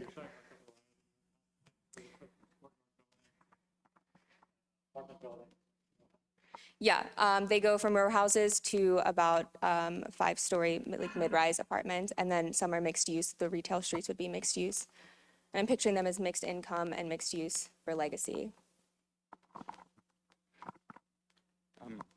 In some ways, it's just as ambitious as the proposal we saw right before this break, and it's actually a larger scale piece. And I didn't even notice the stadiums over there until you pointed them out. And so your two core buildings, number 6, are humongous. And so I really wonder what's the nature of those buildings, and can they really be retrofitted into these vertical farms? I mean, have you investigated at all the vertical farming? Is that hydroponic? Is it artificial lighting, or how does that work? Yeah, so I didn't thoroughly design those buildings, but I'm picturing them as hydroponic vertical farming, which I mentioned in the presentation, and it would have to be artificial light to be able to grow all year round. You can also see that transition from like all glazing to some sort of greenscape in front, and that would help with that artificial lighting. So it's funny because I think your graphics are, it seems like a smaller, I'm struggling because the earlier project seemed humongous, and yet your project is even bigger, and yet it doesn't give that impression of being humongous, and I'm not sure why. And It's all the green space. it's all the green space, which is actually what Devin had commented on the other project as well. What I do wonder is, what about this, what I would say knee-jerk symmetry, which is, I think, a phrase that I learned here in these hallowed halls. So why is symmetry your response? I mean, on this site, which is so asymmetrical, I guess my question would be what is the use of monumental symmetry as a response to the program? And can you explain that?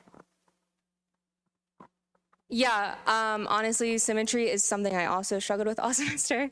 But I do think that with the existing grid lines and these axes that were created, that just inherently created the symmetry with it.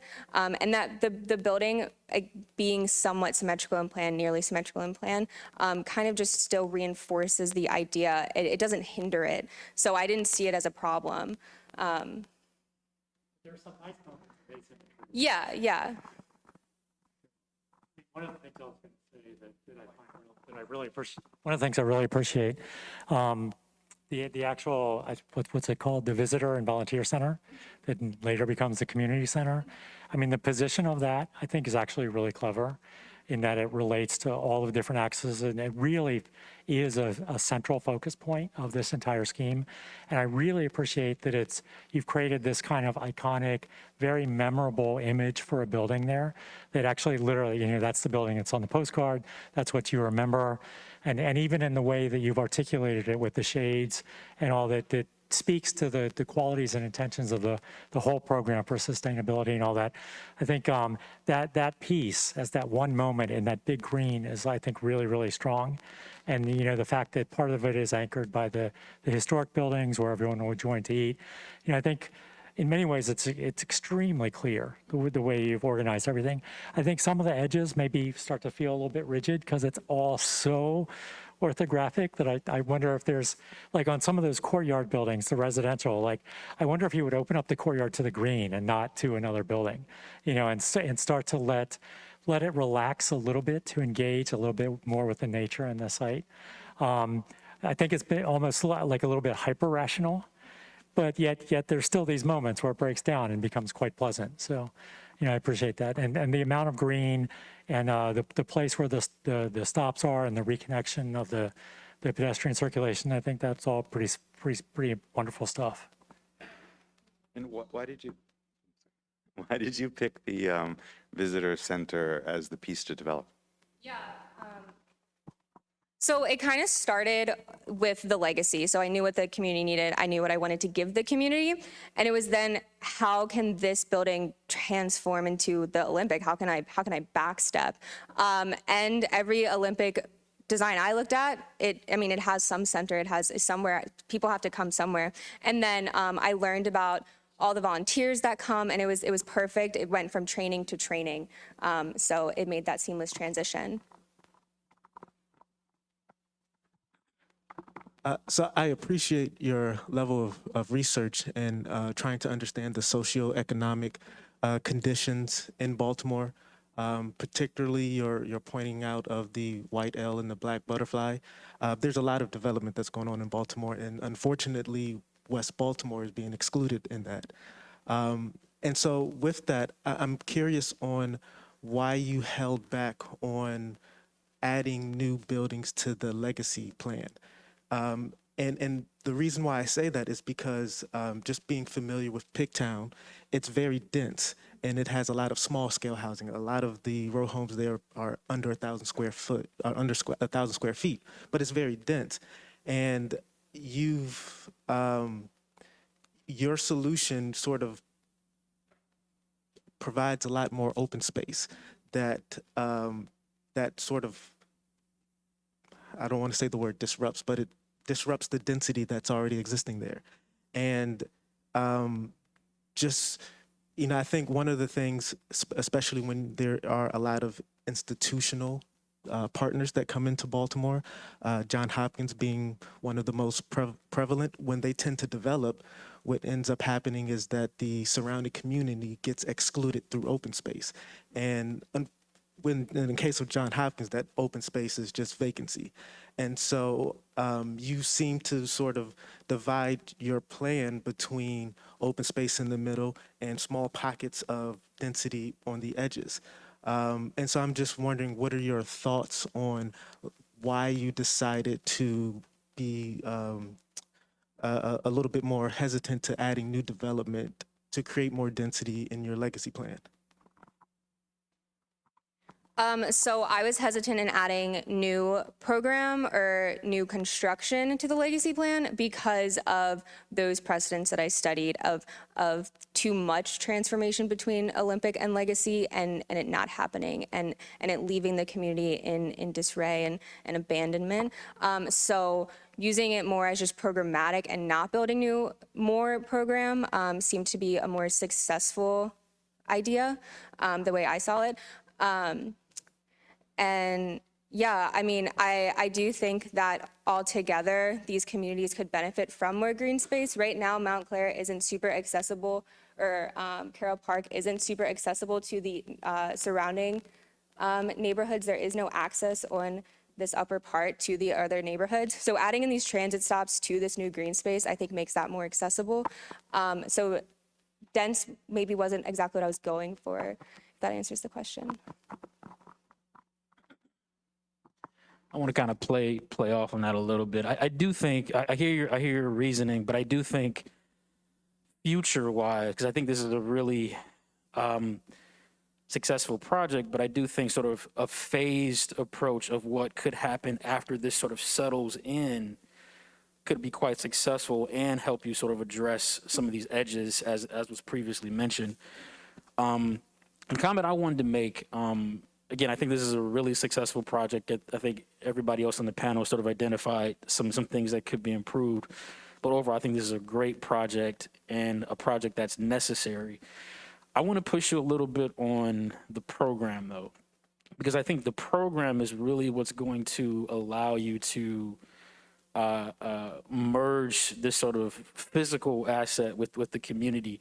I had this conversation with my wife all the time because she's in education, and we debate on what people need to be educated on to be successful in life.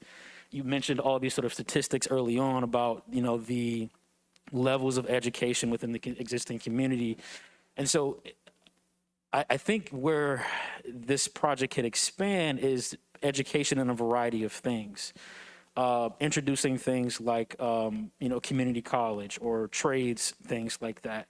In addition to the sort of education about where food comes from. I think that's one component of it. But when you start to add these other programmatic elements that seek to educate the local community, now I think even more so than you're presenting here, a project like this can have multiple levels of transformation across its lifetime, from the sort of instantaneous with the Olympic Village that's going to come and go, that's going to come and go, establishing a neighborhood based on that existing infrastructure, but then allowing the program to really empower the sort of social aspect and the demographic of this particular area. That, I think, in addition to the sort of physical urban artifact here, I think could really allow a project like this to synergize itself with the neighborhood and its existing social construct.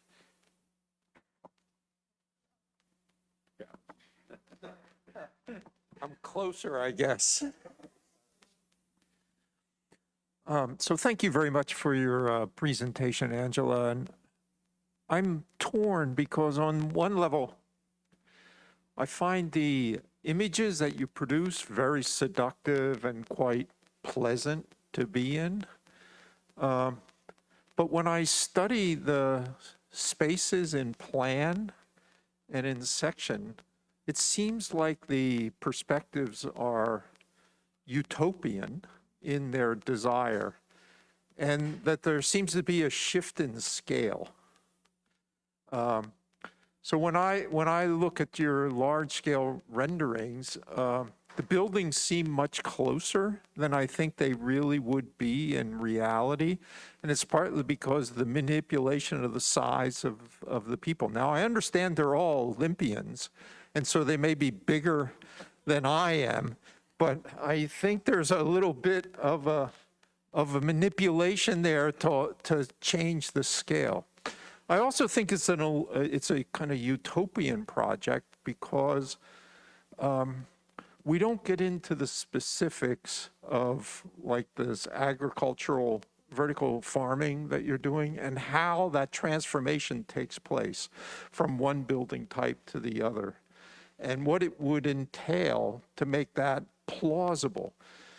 Because one of the things about the arenas that you're putting in those buildings is that they are long span opportunities. Then the vertical farming, how does that adapt to that without being filled up with stuff in order to carry all the vegetation? So I'm kind of divided. On the one hand, I think it's very utopian and yet not utopian enough, in the sense that it doesn't really talk about the transformations of society and culture that would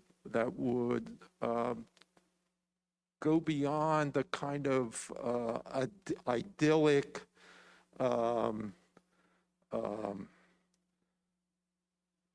very pedestrian kind of existence. And it doesn't talk to me about what the future of our society and culture could be. And so I'm left kind of on a fence, not knowing which way to look at your project. And I appreciate that. I don't mean to make that sound negative. I appreciate being put on that fence because it gets me to start thinking. But I think it's a little bit of a lot of poetic license here in order to develop your project? So I'd like to build both on what Marcus said and David, as well as a couple of prior comments. I think it's a tribute to your project and your idea that you're provoking this conversation, because you very effectively identified the problem, and you're proposing a solution. So we want to help you do that. So I think Marcus's point is right on, that if this is really going to become a generator, in which ways can it become a generator? So I do think it's in the program, and maybe this very sensitive looking at what the surrounding communities need and taking almost an urban acupuncture approach, which could then help break down some of the symmetry, right? And sort of make it more real and start to experience more of a weaving into the existing neighborhoods. I think that's a really interesting next step for you to take. Adam earlier mentioned the two very large buildings. Am I correct that those are the vertical farms? Yeah. So I think your drawing would read very differently if you were to highlight with some kind of tone, what are the existing buildings that you're integrating? Because in fact, those two stadia are part of your program, right?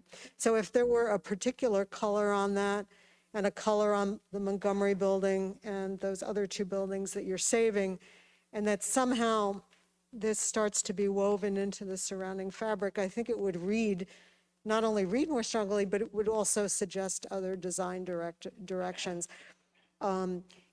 Finally, I would say that there's a lot of green space in your project, which Robert already commented on. Just to be devil's advocate here, couldn't you have an extensive version of agriculture rather than a vertical?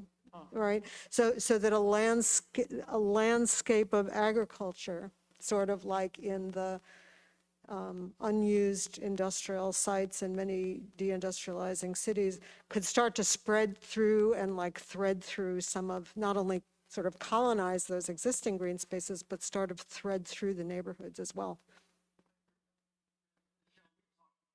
Oh, Brian.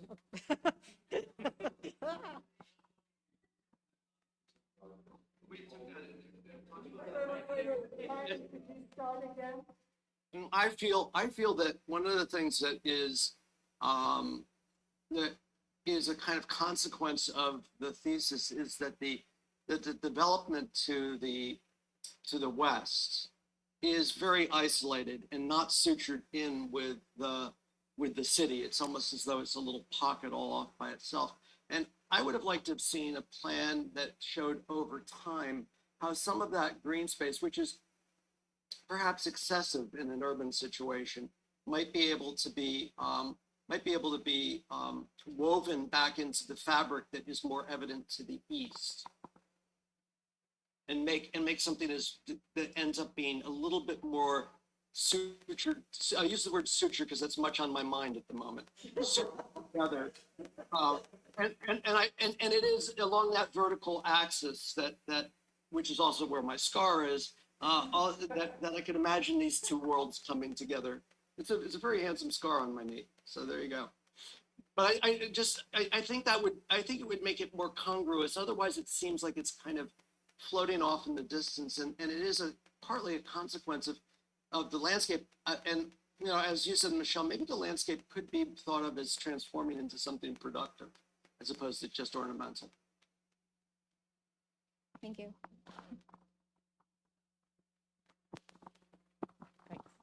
I came a couple minutes late, so you may have addressed this, so apologies. But I'm fascinated by this part of Baltimore. I'm very familiar with it. I'm amazed at the ambition of this.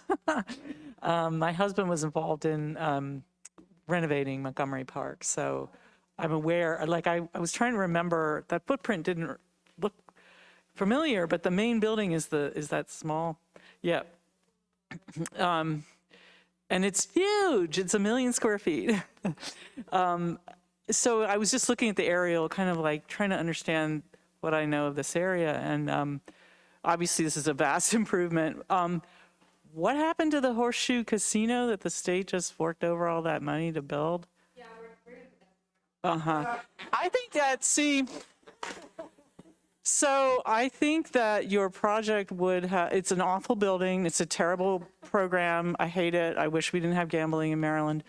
And I think it would have been an interesting project, not that you didn't have enough challenges on your plate, but to leave it there and to work around it. Because there's some really exciting things happening in the Middle Branch, just south of there, all the waterfront that's going down from there. Community involved revitalization using climate resilience money, which is so cool. So I was sitting here thinking about how your project could become a way, and this is piggybacking off what some other folks were saying, but just a way to get people from Pigtown to the waterfront, you know, through your site. Like your site becomes a gateway for them. I mean, there's also the Gwynns Falls Trail, and Carroll Park is right there. It's like a, yeah. And so that whole waterfront, and this is obviously like expanding the scope of your project, but just look it up. It's like Reimagine Middle Branch or something like that. It's a great website, and they're really doing some cool stuff. So I think leave the casino there and work around it somehow, because Russell Street, all the other stuff there is really crappy. But there's also a hotel there, so maybe that's part of the program, is like rebuild it. It's an awful hotel. But, you know, so weaving it in, I think this speaks to weaving it in a little more rather than going tabula rasa. But again, in one semester, it's amazing the amount of work that's here. So congratulations. Thank you. Yeah, just bootstrapping off of something, what's been said, you know, even though you're doing the, you know, the urban agriculture here with the towers, the, you know, the indoor vertical farming, it's still, you know, essentially an industrial monoculture. And, you know, so, you know, I think it would be really, you know, have a lot of potential to develop this area not as essentially just, you know, lawn, but really thinking about urban community agriculture, you know, community gardens that could be woven into this whole sort of context and become something that's productive, educational, inspirational, self-empowering, right? And you know, really thinking out there, right? You're doing all of this development, you know, since it's a lot of this is things that you can engineer to begin with. How could you bring in, you know, gray water, wastewater, black water, you know, nutrient cycles to make this whole thing much more of a sort of an urban ecology rather than just a development. And, you know, on top of that, in terms of training, you've got renewable energy. You know, that could be something where that becomes a training program for people who want to learn about how to install solar panels and things like that. Yeah, that's a great idea. Thank you.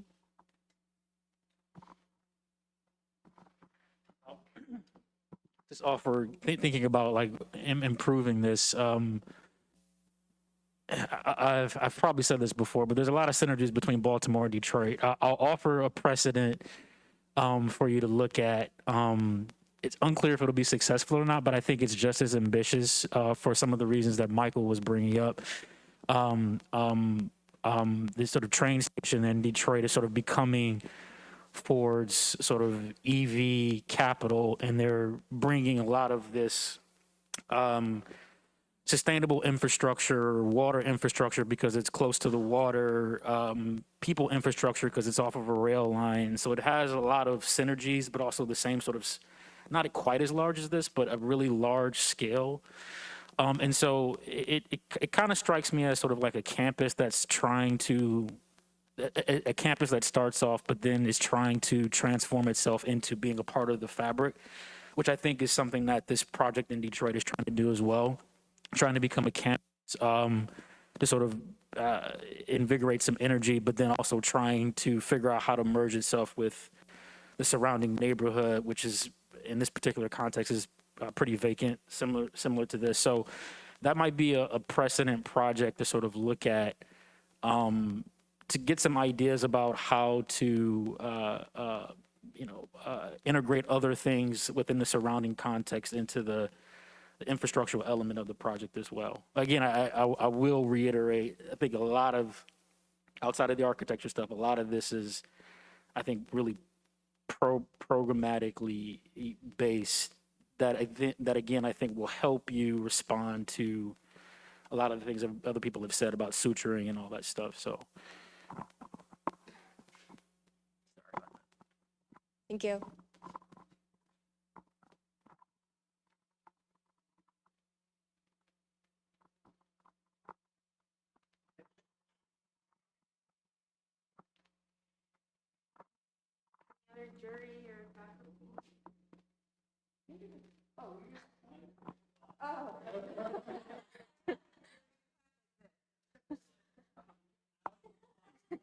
I thought you had some, neighbor site commentary. I just wanted to add that I think that as we're seeing in other projects yesterday and today, that there's, I'd say architecture is both the opportunity and the object. And I think one thing that was said to me when I was going to do my master's thesis as well was they drove home that it wasn't just the idea and the program, but also the resolution of that. So I think what's hard is because this is such a fascinating topic that's almost just enough. But I think that's why I say the architecture is both the opportunity and the object. So I kind of would want to take over those two bus station buildings and do an adaptive reuse studio with Michelle about how to, convert those into first the dining hall and then the reuse. I mean, that's such a beautiful project in itself. So there's so many opportunities that you've pointed out for really great projects that, you could spend the rest of your life developing. So that's really good. So I think your eye is really on all the opportunities. I just wish we had more time to fulfill those opportunities. So. Thank you.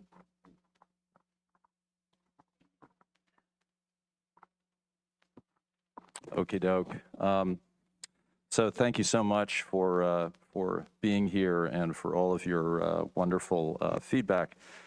Angela, this has been quite a journey, and one of the challenges of a project like this is marshaling information and kind of getting your arms around how you present information and how that information becomes a structure for making decisions going forward. And so a lot of your work early on, because I was your pro-thesis instructor as well as your chair, so we've sort of been working on this for an entire year. Actually, come to think of it, it doesn't seem like that. But I want to commend you on creating this foundation. And but the other thing that I would like to note is that I would be delighted with this dialogue that's taken place here, because I think the mark of an excellent thesis is the framing of new questions. And I think this project frames many of these questions, and you've gotten a lot of feedback on the potential development of it. But the fact that you've gotten that type of feedback is evidence that you have framed these questions actually quite effectively. A couple things I just want to note about the plan. I don't think it's particularly ironic, but I love the fact that the main elements in the master plan that do have this kind of monumental presence are actually given over to an environmental concept. And we did debate a little bit about this. I do note your logo up here. That actually is your logo for the new Baltimore farming thing that replaces the Olympic logo. But I just want to acknowledge the arc of coming from where you started to this particular dialogue, and I hope you hold on to all of it. And it's really been a pleasure to work with you. I appreciate the audacity of this project, and I appreciate the optimism of this project. And so I think you've done a great thing in moving this project kind of out into the public realm. So hearty congratulations.